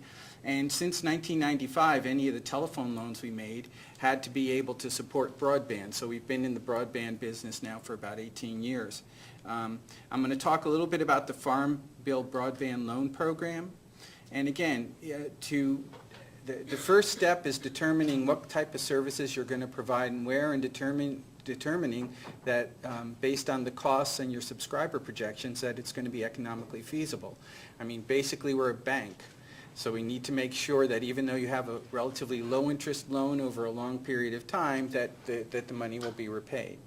The telecom program I wasn't going to talk about today. That program is very similar to the broadband loan program, but we only make loans on the telephone program side to the incumbent local exchange carriers. So those telephone loan, program loans normally only go to local telephone companies, so they wouldn't really be applicable here.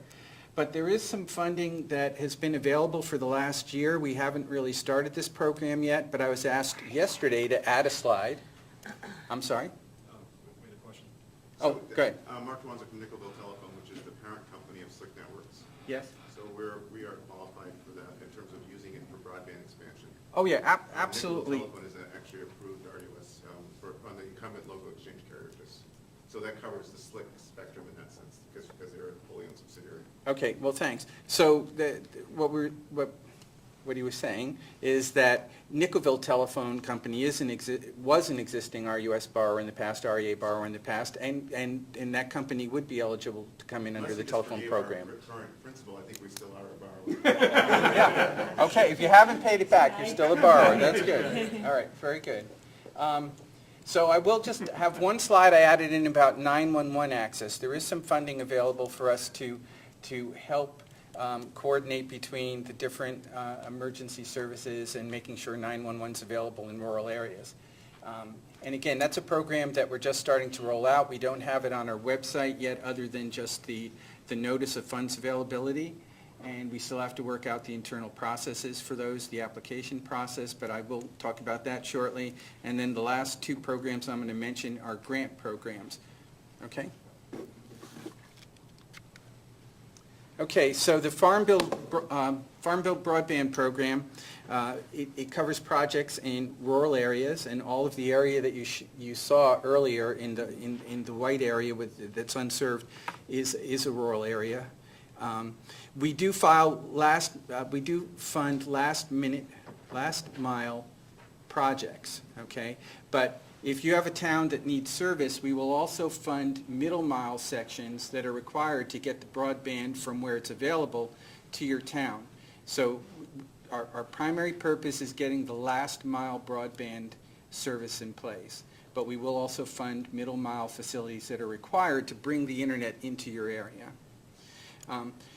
In any area that we fund, in any loan that we make, 25% of the households have to be underserved. And the definition of underserved is there's either no service, so they're unserved, or there's only one current competitive internet service provider. And if there was any area, I don't think this applies in the Adirondack region, but if there are any areas that have 3 or more providers, then that's an area we cannot fund. So that's basically 25% has to be underserved or unserved, and the rest can have up to 2 providers, but no area that we fund can have 3 providers. Okay. When we talk about incumbent service providers, we're only talking about terrestrial service. We do not count satellite services. Okay, so satellites are not counted as a service provider, current service provider for our purposes. And again, when you go to the USDA website, usda.gov, and click on programs, the first link you'll come to is broadband. And we have pages and pages of information on this program, and I'm going to go through it really, really quickly and just hit the high points here. But the loans are based on the government cost of money. And again, we're a bank, so they're determined on economic feasibility. The minimum amount of funding that would need to be available from the loan applicant would be 10% of the total project value. A lot of times when we have startups, that percentage is higher than 10%. So the 10% equity requirement up front is a minimum. It may be higher. And again, it depends on whether you have other sources of funds, sources like the New York State grants or other grants available or other sources of funding to meet that equity requirement. But basically what we will cover in this is we will cover all the capital costs of building out your network. And the loans are made at Treasury rate, so the Treasury rate today might be 3%. The percentage of the money is determined at the time you draw it down. So if you started a project in 2014, you might draw down the first $500,000 of funds. That was at 3%. But 2 years later, you might draw down your last draw of funds, and interest rates from Treasury might be at 5%. So again, it's determined by the Treasury rate at the time the funds are advanced. The government has a first lien position on all assets and revenues of the applicant. So in cases where towns come in, and a lot of times they're prohibited from having a lien against tax revenues, for example, towns would set up a separate entity, an enterprise or a broadband entity, to be the actual loan applicant, so that only the assets of that particular entity would have the government lien. What we don't fund is we don't fund operating expenses, any costs incurred prior to coming in with your application, and for any vehicles that are not related to construction. Any questions so far? Okay, the last step here is similar to Phil's first step, is if anyone here is interested, just contact me, and I can go in and check on the maps and make sure the area is rural. I can make sure it doesn't overlap any existing RUS companies or projects that are planned. And you know, basically, I would think any of the towns in this Adirondack region, our preliminary assessment would be that they're underserved and that they would be eligible for our funding. You will have to do a market survey, and you do have to put the footprint of the area that you want to cover into our mapping tool.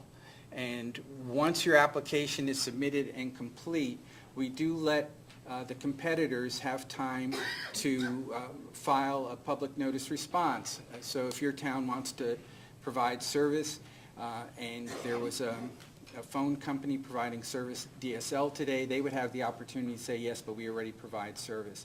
If there's a dispute between what the actual service being provided is and what the competitors are claiming, we will actually go out in the field. I or one of my counterparts will actually go out in the field and assess what service is actually there. So we don't just base it on what the competition says, we base it on what we find in the field.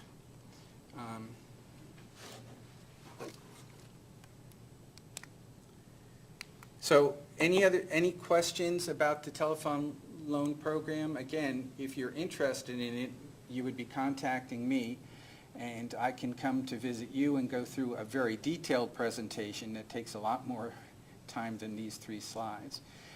But the key things are that it's based on feasibility, there's an equity requirement. If you were building a fiber project, the term of the loan is determined by the composite economic life of the facilities that we're funding.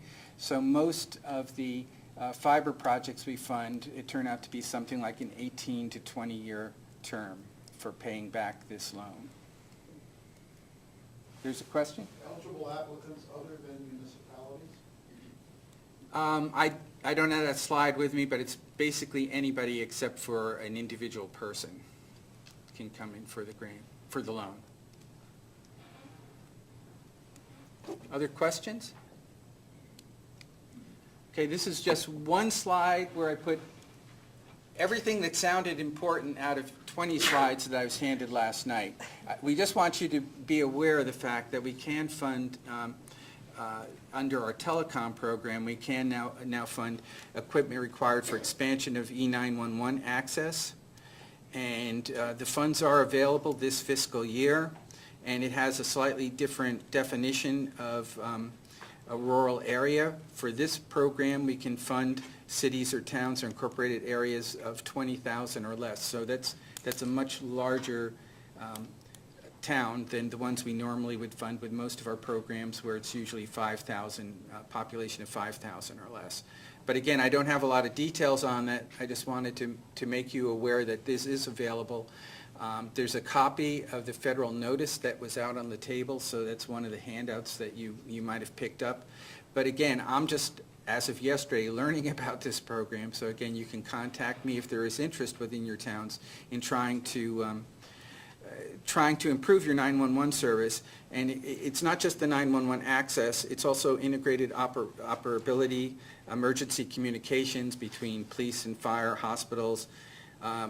It ties into Homeland Security, transportation safety communications. So there's quite a bit of equipment here and different things that we can fund under this program, which has been available now for over a year, but really hasn't kicked off yet. So we really want to try to kick that off in this fiscal year. Okay, so now I'm just going to talk about two grant programs. Basically, these programs have a window of about 3 months where you can apply for them each year. There'll be a notice about these grants. You can actually sign up if you're interested in hearing about our grants.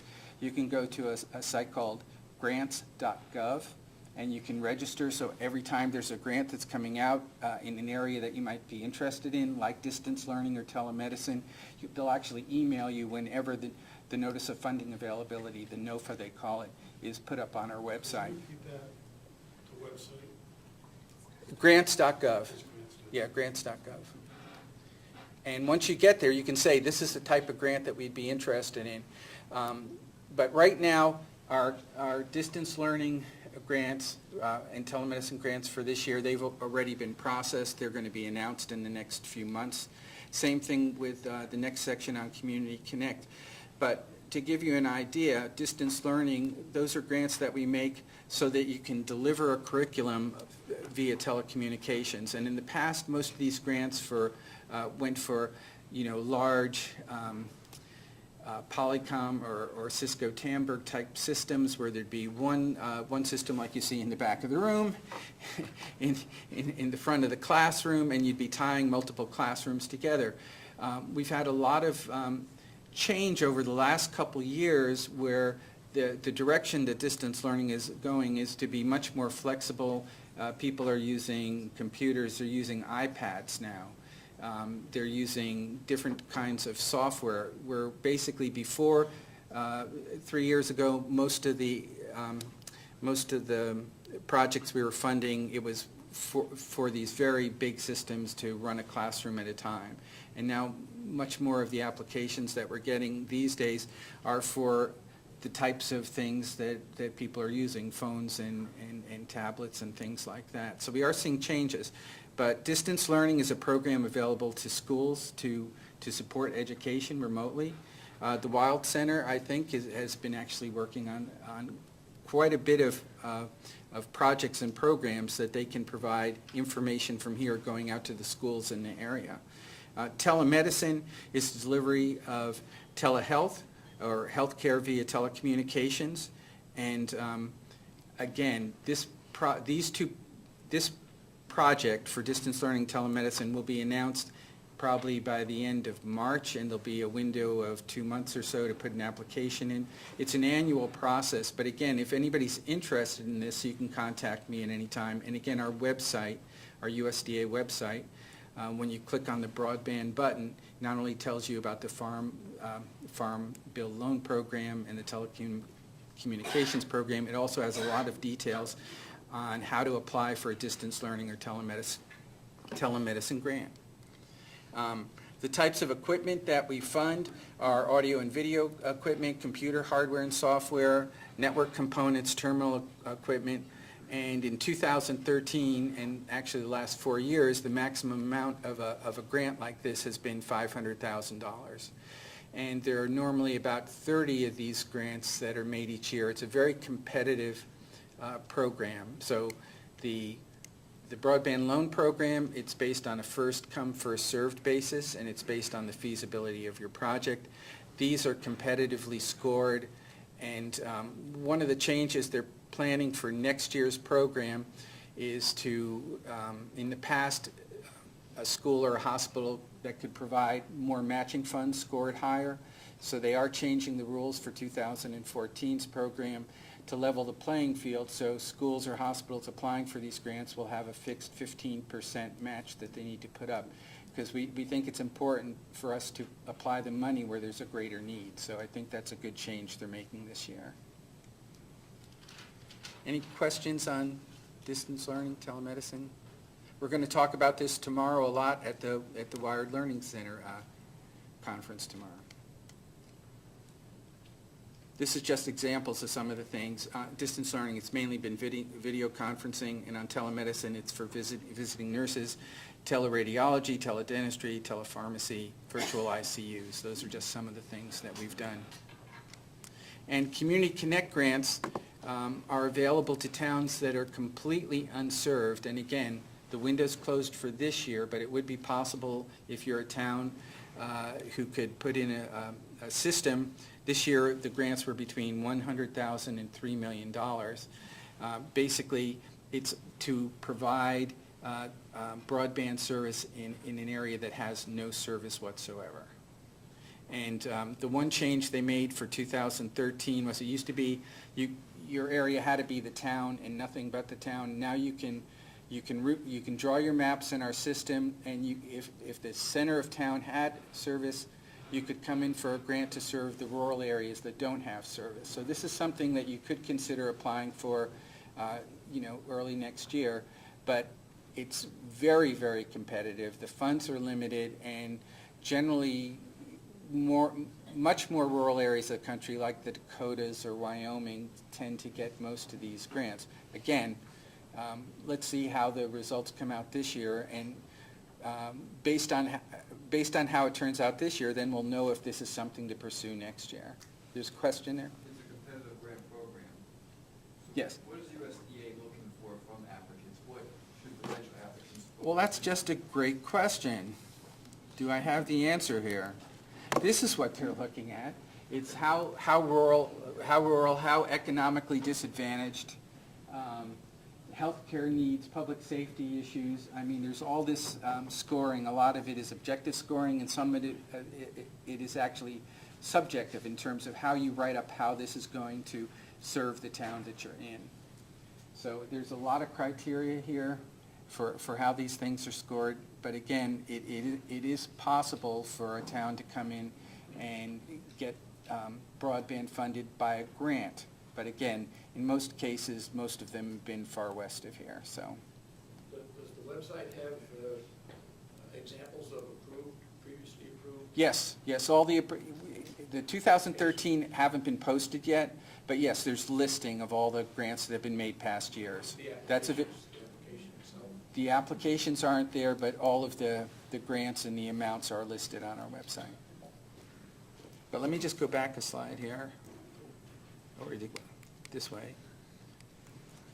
So on Community Connect, again, it's pretty much any type of body that can come in for it other than an individual. And the grant funds are used for construction, acquisition, leasing of facilities, and you have to provide broadband services to any of the anchor institutions in the town, schools or hospitals, police and fire. There's also a requirement currently that you need to have a community center available to put computers that are available after hours and on weekends. And I've gotten a lot of feedback in the last year that may be a rule that they probably need to change as broadband becomes more widespread. But at the moment, that is a requirement. So you would need to have some type of community center where people could, without computers, could come in and access the internet.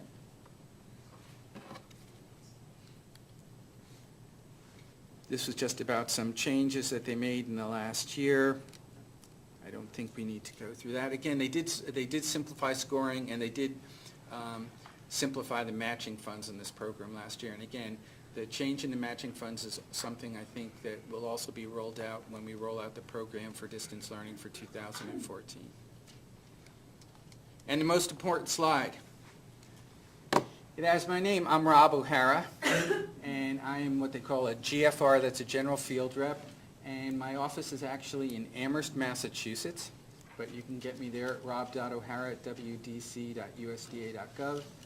And there's a phone number, and Dave's going to send out the charts. So you probably don't need to write this all down, but I started with it and ended with it. And next is Renee Hutt, who's going to talk about community and business programs. Thank you. Thanks, Rob. All right, thanks. Next. Hello, everybody. I'm Renee Hutt, and I'm based out of the local service office that is located in Canton, New York. I cover 3 counties, which Clinton, St. Lawrence, and Franklin County. And I, how do I do this here? You just go right. Just the hard button right there. Okay.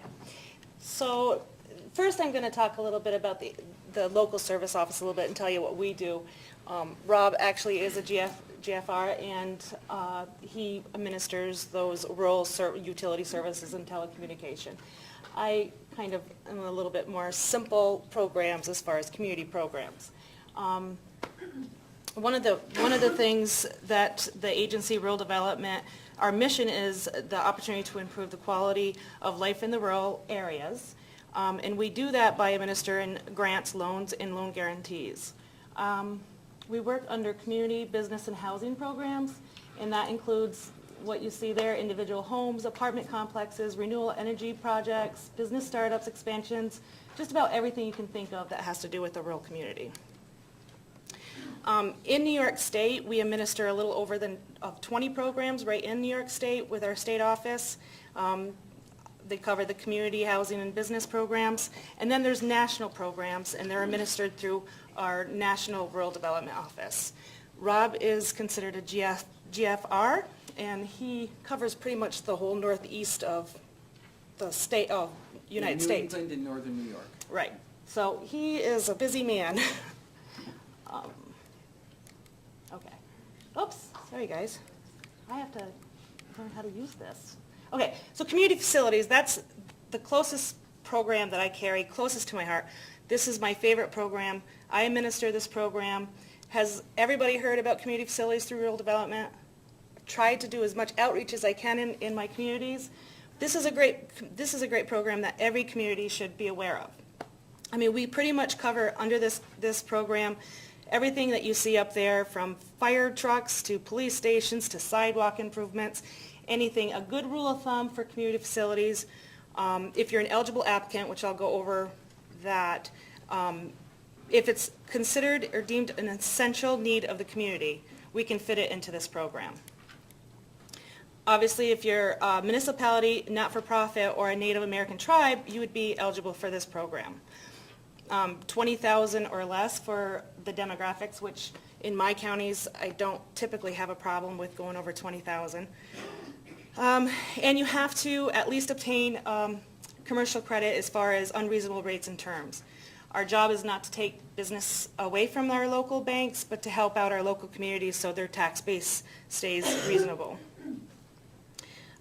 If you're a municipality, you would have to go through the bond resolution through any kind of direct loan program that we would have.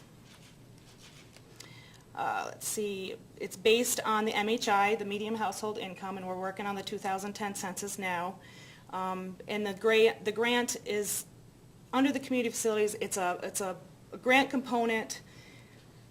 You're talking about maybe $10,000, $20,000 in a $100,000 project for grant, possible. But mostly we're pushing on the direct loan program. It's a low interest loan. We can cover 100% of the project cost. That's included all the construction, the legal fees, bond counsel, engineering, and construction inspections. Interest rates are fixed, and they're based on the useful life. The real nice thing about this program, when you go into it, you lock in at letter conditions.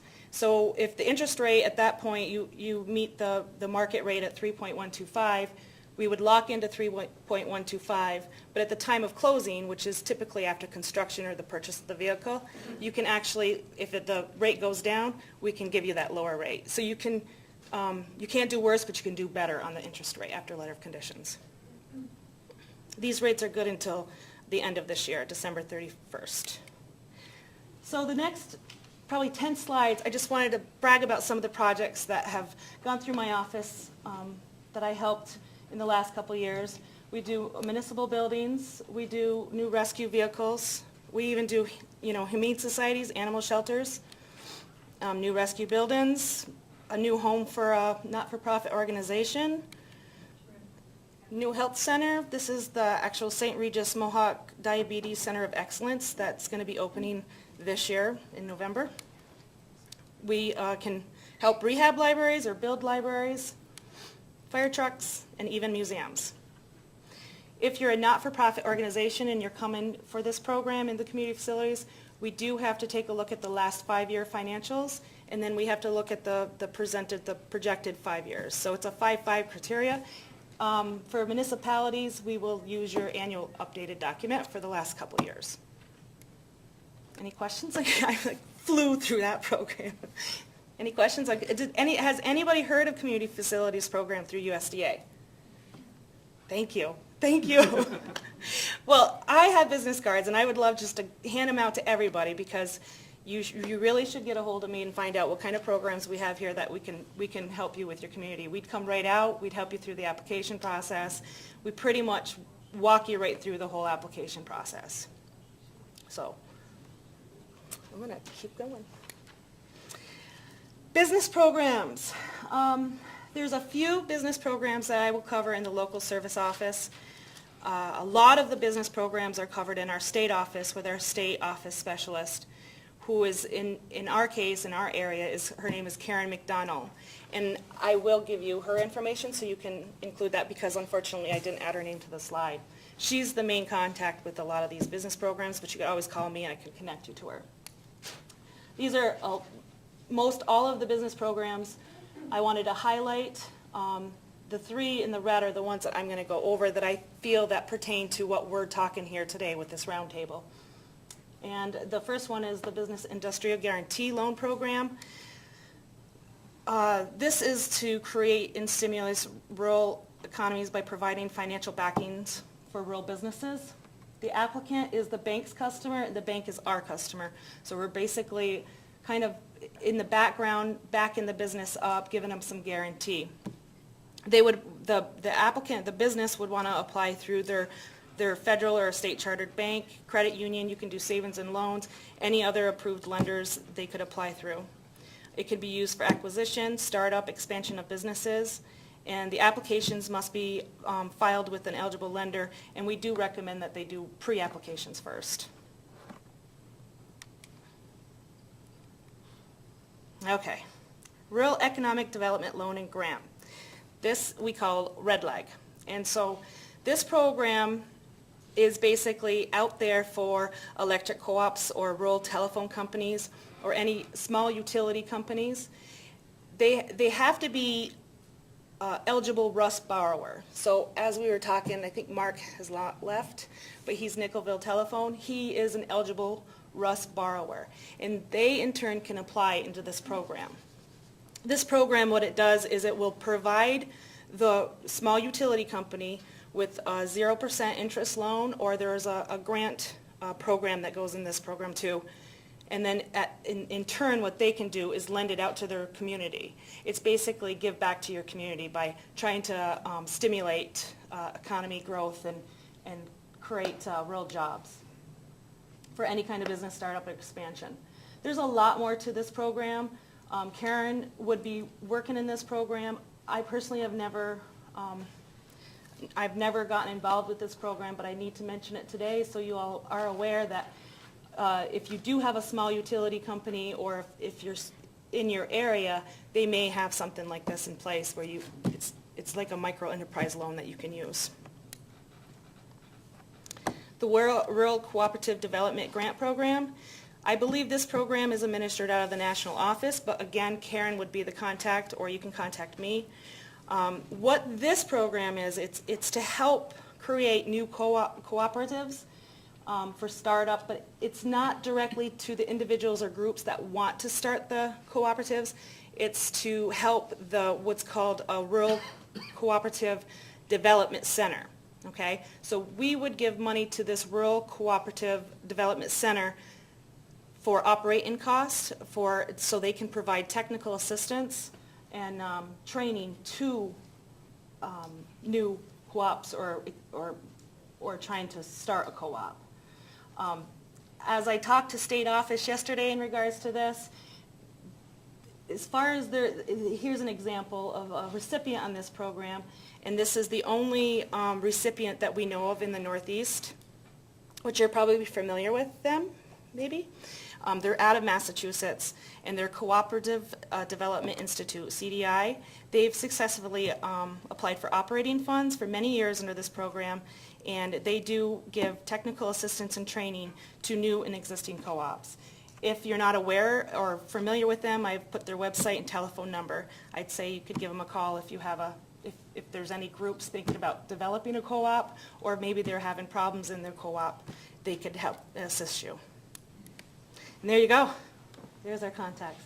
I put our state director's name up there because Stanley, who goes by Lee Telega, he's our New York State Director. Titus Falkenberg is my director under the community programs, the community facility that I mentioned. And Dave Scrumerhorn is our business program director out of a state office. Those are pretty important numbers, and there's my number. Any questions?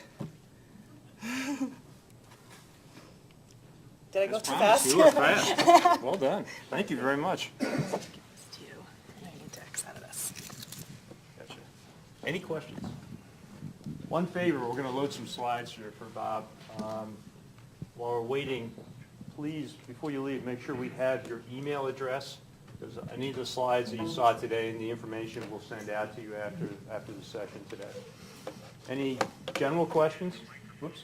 Here's the mic. Is it on? It should be on. It should be on. Okay.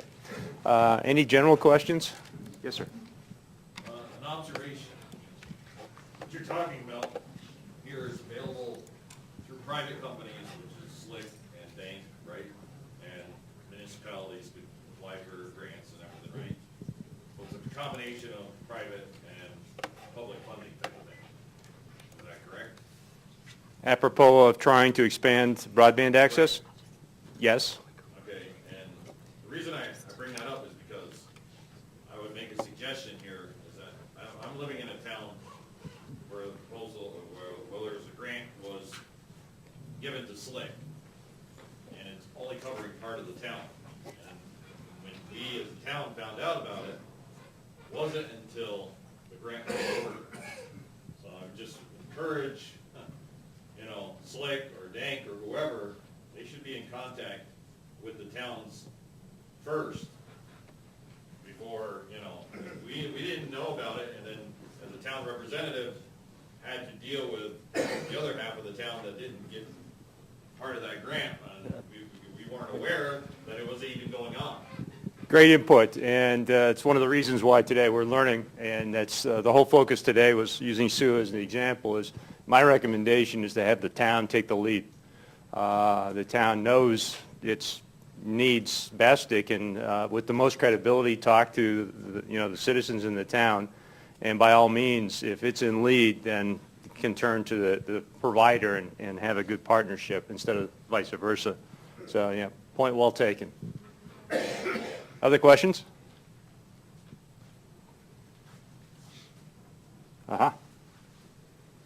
Ahead of me. Bob Puckett, New York State Telecommunications Association. Got this right? So the industry perspective, sort of stepping back, if you will. I was telling Bob before we started today that we're going to try and really get down, as I said, to the town level, because that's where the real issues are. And some of the data that Dave was talking about, when you look at the data and aggregate it, it's, what did you call it, optimistic? Yeah. Yes. Part of the problem is the way the systems work is if somebody in a census block, for example, has broadband access, the assumption is the census block has access, which works if you're in New York City, but doesn't work real well if you're in Minerva. So that's why, again, with the town in the lead, take a look at the data, and one of the places to start is to make sure it's real, it's realistic. Because then you build on that saying, okay, where are the folk that really don't have the access? What's it going to cost to get to those folk? And you can work with various providers to make that solution, be it, what's called white space, wireless, fiber, what have you, which would be hopefully a good lead-in to Bob to talk about the association and sort of step back to the state level. Bob? Thank you, Dave. What a great facility, by the way, you have up here. I thought maybe step back a little bit, and I'm sitting here listening to Dave, and then I heard Dave, and then I heard Dave, and I'm thinking, what about Bob? So, and being one of the last speakers, benefit, or not a benefit, is everyone wants to hurry and wrap this up maybe and have Q&A, roundtable discussion. But one of the benefits is a lot of what I was going to talk about, everyone sort of touched upon a little bit, so I'm going to go fairly quick, hopefully. It may be some 101 to some of you, but I thought maybe it would help bring it all together. Who are the broadband providers? We've talked about them, but a lot of times when we go out and talk to people, they complain about no broadband, and the cable company doesn't bring broadband here, et cetera, and the town, it has it in the village, but not in the outer areas of the town, and I live in a small rural community in Columbia County, as Dave mentioned earlier. So we have the incumbent local exchange carriers. That's what we call them in our business. Who are they? They're the telephone companies you used to know and you used to call them by. And here's a map of New York upstate showing you all the different telephone companies. They've been around for 100 years. The white area is Verizon. The blue area is Frontier. All the other colors are companies many of you probably know up here: Newport, Edwards, Citizens, Township, Nickelville, Crown Point. And they primarily, the smaller companies serve primarily the rural areas of the state. And I would say this, being that they're my members, is they've probably done more than most anyone in bringing broadband into their very rural areas. So, and then you have Frontier and Verizon. So those are the incumbent local exchange carriers. Now we have competition in our industry, right? Anybody can provide phone service anywhere, so we have what we call competitive local exchange carriers. And these two groups are regulated by the Public Service Commission. They're regulated by the Federal Communications Commission. Competitive local exchange carriers. A SLIC is a competitive local exchange carrier. They can serve anywhere they want in the state. The incumbents that I showed you earlier, they have their defined territories, have to serve in those defined territories.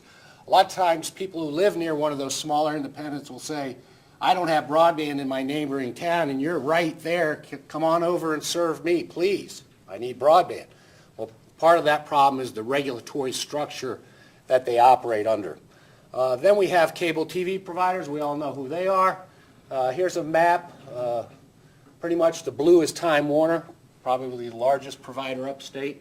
And all these squares are the towns, and they get franchises to serve a town. But as you all know, they don't serve the entire town, because by the rules established by the Public Service Commission, they only have to serve where there's 20 homes per mile.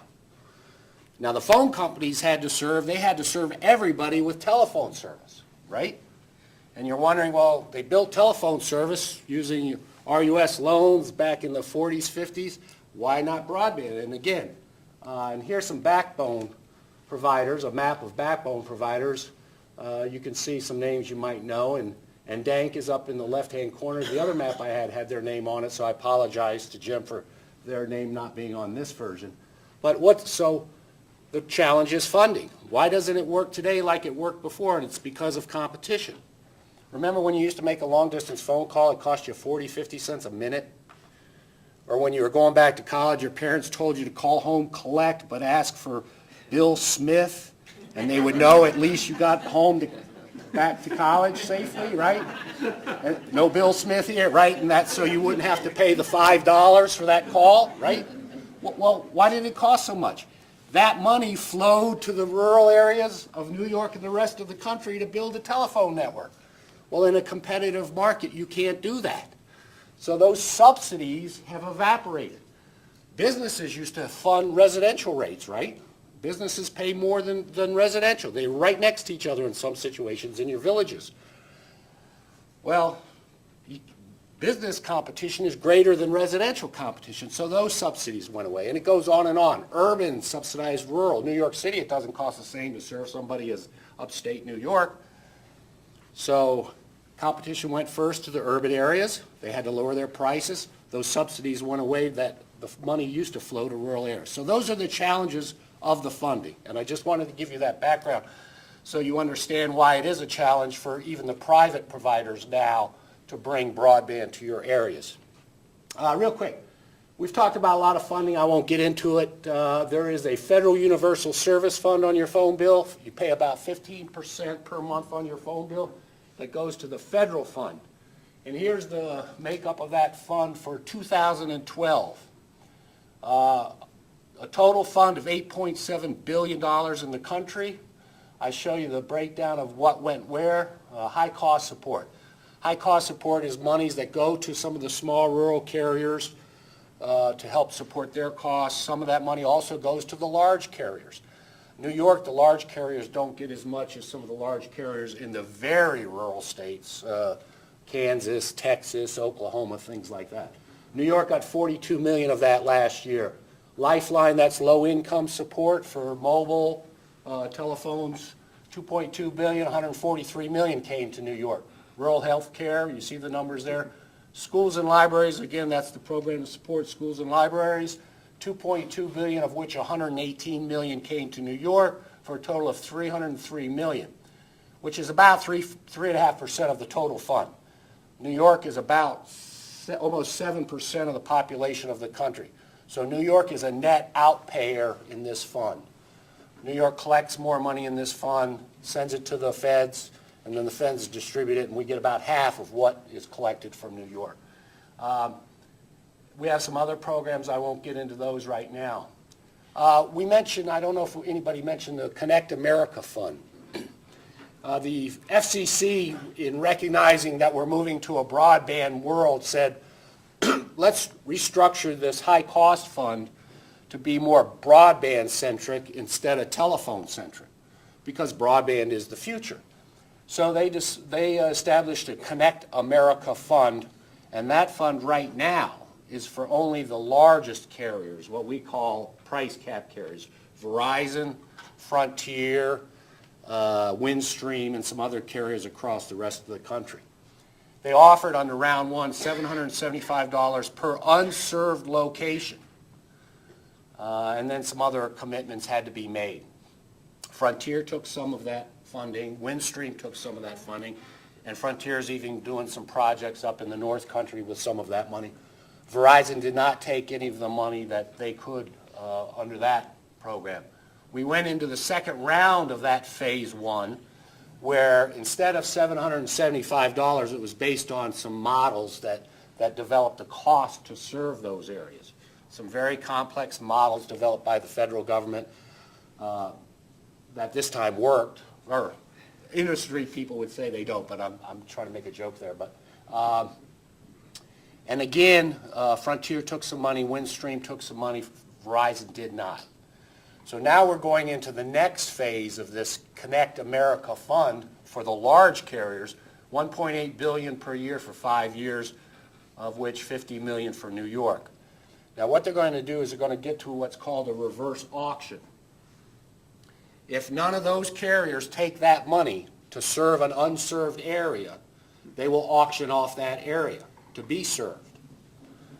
And any provider can put in a bid, if you will, to serve that area.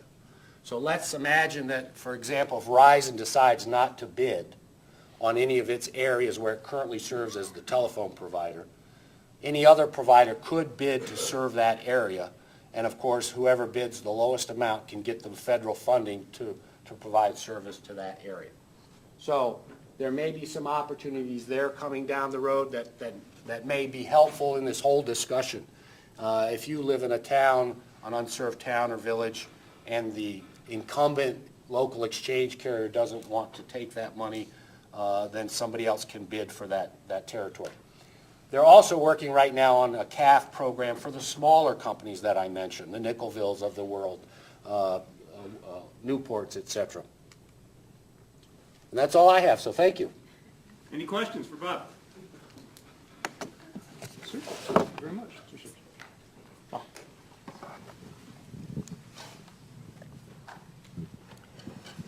Any questions for anybody at this point? We have one more. You're close to being done. Thank you very much for hanging in there. Yes, it's you, Bob. Excuse me, Tom. Any questions?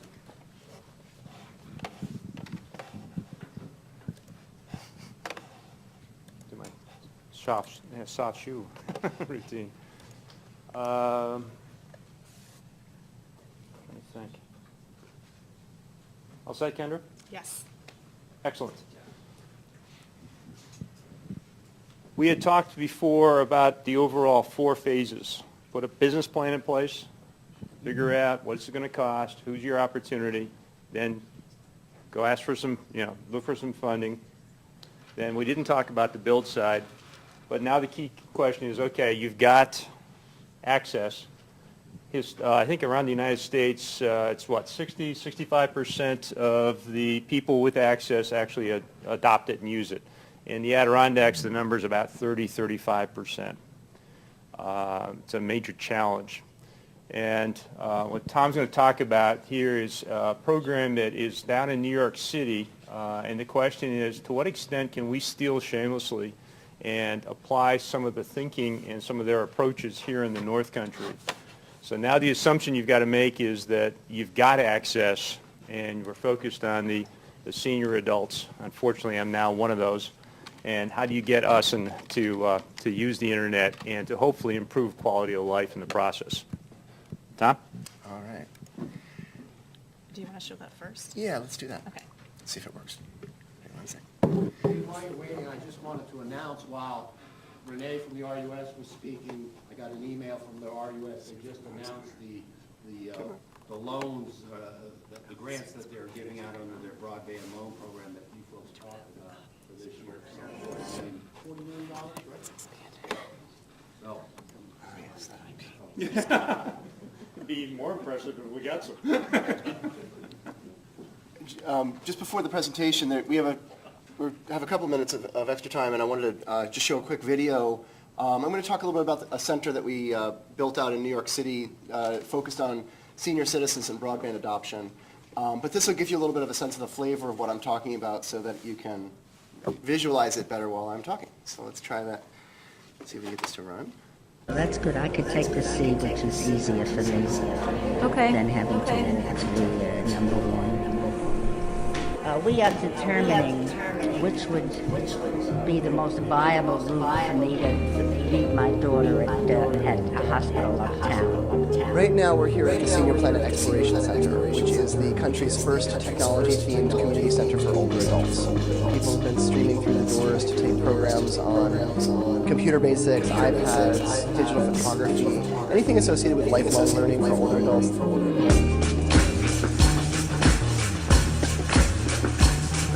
In my work life, I did not have the use of computers. And today, if you do not know how to use the internet, you're really ostracized from so much of society. And this keeps you connected. Tap the photo, then go to your email. I think it's important for the simple reason that older adults need to be active so that they don't feel neglected, forgotten about. I think the iPad is just a marvelous thing. This, particular facility has been invaluable to people like me. Older adults often are pushed a little bit out of the social and economic mainstream. And technology is the channel for people to find their way back. It's the way that people can get a skill or a tool or also a piece of knowledge that makes them start reconnecting or rebuilding those networks and those connections so that now they're saying, yeah, I'm part of society. Some people want to connect with family. Some people are curious and will learn some skills like email.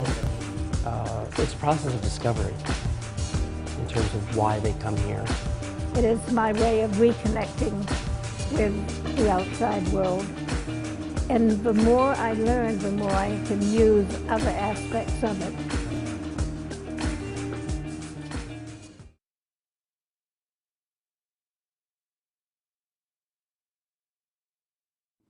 From the center where we run the programs in New York.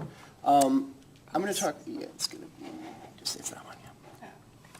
Good. Just going to talk a little bit about the adoption challenges, because I think it's so exciting to come up here from, well, I should be closer to the microphone, right? It's exciting to come up here from New York, where we focus so much on the end user and engaging an older adult senior citizen population in trying to get people online, and just seeing the array of programs there are to bring the technology to people's doorsteps and enable them to have something to plug into.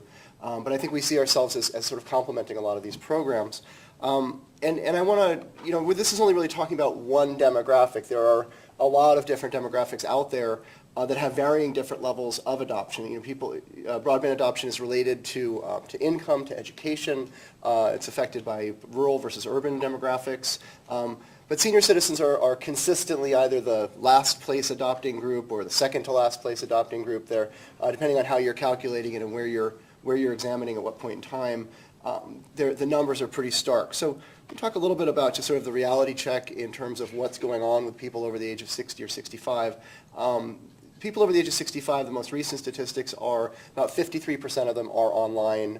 That does not mean broadband adoption home. That means people using the internet at all. Last year was the first year that the Pew Center, which does the national surveys, has ever recorded more than 50% of senior citizens on the internet for the first time.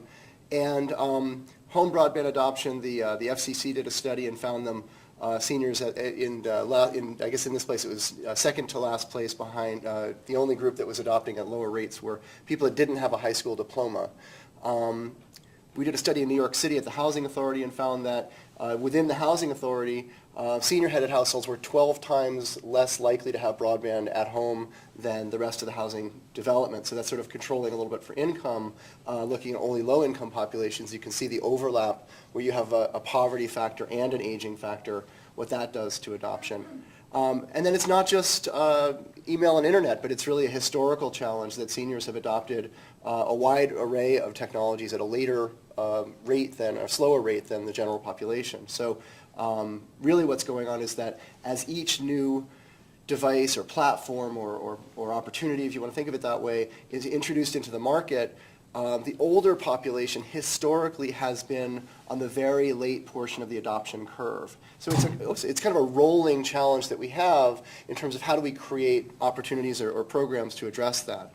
Why seniors adopt at lower rates? There seem to be four roughly related factors. One is seniors often have different social networks. They're more isolated. About 20% of older adults are socially isolated from everybody around them, and seniors themselves, their social networks tend to be other seniors, so they're not seeing the technology as often. Secondly, risk and cost are factors for seniors. Many are on fixed incomes, but they also have limited amount of time and energy in the day to go out and learn a new platform or a new skill, and so there's a challenge about how much what the likelihood of their succeeding is going to be when they start. Technology access is very important, not just the telecommunications side of it in terms of connectivity, but also devices. What to buy, how much to spend, how to get your hands on a computer or a tablet PC. And then finally, there's training and support. Many seniors, when somebody gives them a computer or an iPad or they buy one, and then they go to their grandkid or their neighbor and say, can you teach me how to use this? And that's often a really frustrating experience for people. And so they don't learn or they have a problem getting those programs, that sort of relationship to work in terms of learning and support. We've been teaching in New York City since 2004, where we started just working at one center in Bedford-Stuyvesant in Brooklyn at a low-income housing development that was run by seniors. And from that small beginning 9 years ago, we've been able to teach a total of 15,000 free classes, working at over 70 different locations in New York City. And over the last 4 years, we were able to work with the City of New York to get access to one of the ARA grants through the Broadband Technology Opportunities Program, which enabled us to build a citywide comprehensive broadband adoption ecosystem for older adults all across the 5 boroughs of New York City. As part of that, the flagship location is the Senior Planet Exploration Center, which is in Manhattan. It's sort of central to a lot of the transportation. And we were able to really build that out as a really magical space. And you can see a little bit from the video, well over half of the people that come to the center travel from outside of Manhattan to come in and take the courses. It's very diverse. It really attracts a lot of people eager to do workforce programming or get on social networking sites or start their own business online, or we have a gentleman that just finished writing a novel at the center. So it's just really a wide range of uses that people are looking for. And we were also able to build a network of 23 additional labs at community-based sites, some senior centers, some housing developments, other kinds of partnerships where we could integrate our labs and our program into the local activities. So we were really supporting the neighborhood programming as well and creating kind of a positive feedback dynamic between the central site and the labs. We have, at the moment, this picture was taken a couple of weeks ago. We just launched our most recent round of classes, and this was enrollment day at the center. So we got there at 8:30 in the morning. There were 200 people in line already on the sidewalk trying to sign up for the classes. Just gives you a sense of the amount of demand that exists right now for amongst older adults in terms of getting quality access to the training and the support that they need. And we have a website where we put a lot of online content on seniorplanet.org, where we have 40,000 unique visitors. We started out with 3,000 in January, and for a nonprofit site, that's like a lot of traction. We run a citywide events calendar as well. And we've really been able to both get people to adopt the technology in terms of a lot of people are now purchasing laptops and particularly in increasing numbers iPads and tablet PCs for home-based use. We have numbers that show the social engagement has increased for people that are online. There's financial security benefits. We have a woman who spoke at one of our forums the other day who was being evicted from her apartment. She had an eviction notice already on the kitchen table, and she was taking one of our e-commerce classes and found out about a freelancing website where you could sign up to do writing projects online for money.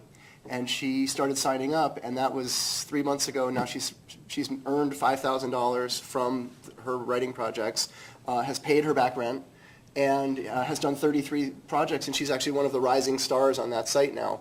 And she's 75 years old. Her name's Barbara. So she's got this new career evolving, and she's able to support herself and stay independent. What we're doing now is we've been really talking with David Solway and others at the state level to see how we could leverage some of those assets. We have 2,500 pages of curriculum. We've been working in partnership with AARP and AARP Foundation in other geographies where we have a small project going in Sioux Falls, South Dakota, so we're getting something of a feel for what it's like to translate some of these ideas into a rural area. But I think we're at a pretty exciting stage to try to be able to leverage some of this expertise that we're developing around the adoption side of the equation. And I think it's very likely that you probably have people stand up here that are working with younger families or immigrant families or people from different demographics that are doing similar work on the adoption side. I think it's a really valuable area to add in some efforts to then kind of complete the circle in terms of the networks that we're building and the efforts that we're making to connect people in the state. Other things I should emphasize? Questions? Great.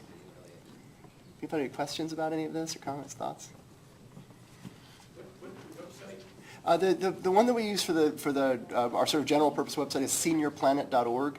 One of the things that we had folks from AARP up recently, and we said, we split our website into the corporate website, which is oats.org. That's our nonprofit. But for seniors, they don't really want to know about me. They want to know about each other. So we created a senior community online, which is seniorplanet.org, and it has both the events calendar is New York City based, but a lot of the content is sort of general. Every day we add new feature articles, and about 60% of the traffic now comes from outside New York. Yeah? Are you seeing a lot of other organizations doing similar work across the country that you're in touch with? Or? Given the scope of the need, no. I mean, it's really surprising that it hasn't been more dramatic so far. The BTOP programs in the federal government only had a handful that focused on seniors. There's a group called Connected Living, which is based in Boston, Massachusetts. Actually, probably has worked a little bit with some of the USDA programs. They did a project in Chicago and in Boston. Seattle has some pretty good municipal stuff going on for seniors. San Francisco. But aside from that, we've been the sort of national leader on this. We we've been working with ARP nationally to try to put together a sort of broader strategy for connecting to opportunities around this sphere to bring it out, because there's so much demand. About 23 million older adults over the age of 50 are not online right now. There's an enormous interest in it. I mean, the Today Show was at the center filming a segment recently. We've had a lot of press and a lot of interest from some of the larger incumbent telecommunications providers to support it as well. So are you anticipating your own nationwide rollout soon? Is that? Well, New York State has to be the first. We're New Yorkers. But so we really, our current vision really is to come up with a plan and work on a funding strategy to make sure that we can cover the whole state. And we have a lot of eagerness to reach rural areas, because that really is the complement to our work. We know how to do the urban areas. What we really need to do is work effectively with the local institutions to find the right model to take advantage of what we know how to do, and then build new infrastructure around that, new practices. And I do think that is something that can roll out nationally once we demonstrate that there's uptake and that the costs are reasonable and that people really benefit from it. There's another hand over here. Yeah. Outside of my municipal life, I also am the implementation contractor for New York's Low-Income Forum on Energy, and it's a statewide dialogue on the needs of low-income people, and particularly low-income energy customers. And we've been thinking a lot about how the changes in the older population, the fact that the baby boomers are now starting to retire, has an impact on service delivery for utility companies and local departments of social services and others. And I wonder what your thinking was about that particular piece of the puzzle. Well, it seems that demographically what's going on is you have twin overlapping trends. One is that the baby boomers are hitting their 60s, and so you have this population bulge that's reaching that stage. And secondly, health care is so improved that people are living longer as well. So the 80-plus portion of the population is the fastest growing population in America, and the upstate region actually has a very high concentration already of older adults. Some counties, I think, are well over 30%. And so we're looking at an environment where we really need to recraft and rethink some of the service models that we've got, because you have these folks that now are looking at 20 or 30 years of productive life, many of whom are physically isolated but don't have to be socially isolated. And we can reach them with the technology. So our thinking at this point is this is a perfect time to start crafting some of those models, but really thinking we're very much in an early innovation stage in terms of the benefits and the right way to structure it. Can we do online courses for seniors? How much do we have to teach somebody before they can convert into an online environment so that they don't have to travel long distances to take a class, for example? That's one of the things we're trying to tease out right now. One of the things that's been really interesting in Minerva, when I took office 4 years ago, I did an informal survey of how many of the 800 people in town have Facebook pages. And at that point, I could come up with about 350. Now we're probably around 500 to 600. Yep. I mean, the 2-year-olds don't have pages, but a lot of my friends who are 80 and older do have They're pages. signing up in droves. We have a 5-week course on social networking that we're teaching. It's always full. Always full. There's a lot of interest in social networking. And the way that they're using it is very different, and that's been fascinating. Yeah. There's a lot of, it's more content driven. It's a little bit more in depth on a lot of the topics. Their networks are smaller, but they have more frequent interaction with people sometimes. Well, the folks that I interact with also seem to use it, as opposed to my younger friends, they seem to use it more to build their community, rather than to post individual interesting, bizarre ideas. Right. But they also are often reaching people that they've known from their lives but they are isolated from, so physically isolated. So I have a gentleman who's in his 90s who's been coming to our center for quite a few years, who went online. He's a Korean War veteran, and he found a whole bunch of his war buddies from the Korean War that he didn't know, he had completely lost touch with. And they have become correspondents on a regular basis. He's very hard of hearing, so he can't talk on the phone, but they're emailing and Facebooking back and forth, and that group that went through the conflict together are now aging together, and they all live in different states. So that kind of dynamic, I think, really is emerging with older people. There's another hand in the back over there. Yeah. I just wanted to make a comment as a librarian that a lot of our libraries in the urban North Country do service a lot of our older folks, teaching them how to use computers and setting up Facebook pages for them and email accounts. Could you repeat that? It's a really important point. You know, the libraries, she's saying that the libraries are providing a lot of services in helping older adults learn computers and set up Facebook accounts, and that's been our experience everywhere we work. Is that the libraries typically are the single largest resource on the technology side for connecting older adults, with senior centers also helping, but a lot of the senior centers don't have the same kind of technology infrastructure that the libraries have. So the libraries become sort of de facto training spaces for seniors. We've worked pretty closely with the New York Public and Brooklyn Libraries as well, helping support that, because there's such a demand, again, that in terms of curriculum and staff training and getting extra classes scheduled and things like that, we've been able to try to expand the capacity a little bit at times, but it's really an important access point for people. Yes? I'm just curious, how much are you working with younger people to do this? Because the single largest, if there was a word that I could use to describe what gets older people online, it's grandchildren. Mm-hmm. Yep. There's no one that I know who's online except for grandchildren. That's where they start. And they're also the ones who teach. And it seems like that's that connection would be pretty powerful.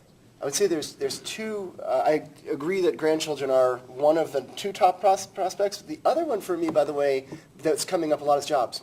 A lot of people over the age of 60, they're the younger seniors to some degree, but they're facing that challenge where you might have a $10,000 or $15,000 a year income, and if you can make an extra $5,000, that's really the difference between being able to ever go out and do anything. But the younger folks are online, they're drawing the grandparents online. What we're finding is it's important to create structure around that, because the younger people are often not trained to work, to be educators to the elderly, and so they're not patient enough, or they'll pull the mouse out of their hand and try to do it for them. And so we have programs where we work in the schools with kids to train them to be co-trainers. And then we take them into senior centers with us, and they teach the classes. So we've got multiple intergenerational models that we use. They're always effective. We teach a group of college students in Sioux Falls, South Dakota, at the University of South Dakota, and they're actually delivering the classes remotely. We're not even teaching in that environment now. They're using our curriculum and teaching a social connection class with seniors on iPads. So it's a really great opportunity there. Well, I'll talk with you afterwards about making money on the internet. One of my favorite topics. Great. Anything else? More questions for Tom? Thanks. That's great. Thank you very much.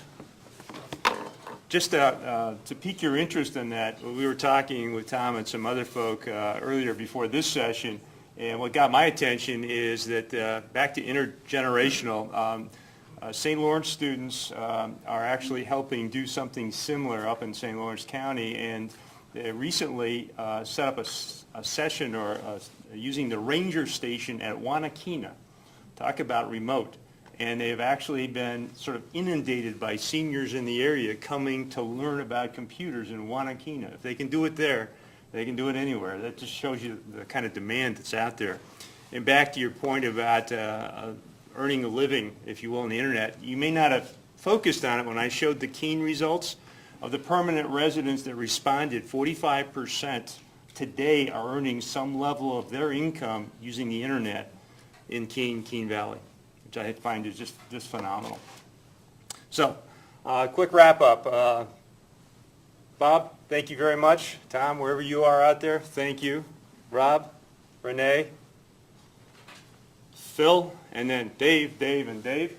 Really appreciate all that you did. Hopefully today you found it useful. As I said, give me your email addresses. Make sure we've got them. We'll send out all the information you saw today. I'd love to get feedback. What could we do better? What do you want to hear about going forward? And again, hopefully by focusing on the town, my recommendation is please pass it along. If you're not an elected official in your town, grab them. I think that's where we ought to be. Point well taken before. The town should lead the charge. And we'd love to help you all put together a business plan so that we can go get some funding and expand the access to broadband. So thank you to the Wild Center, thank you Hillary, and thank you all for coming. Safe home.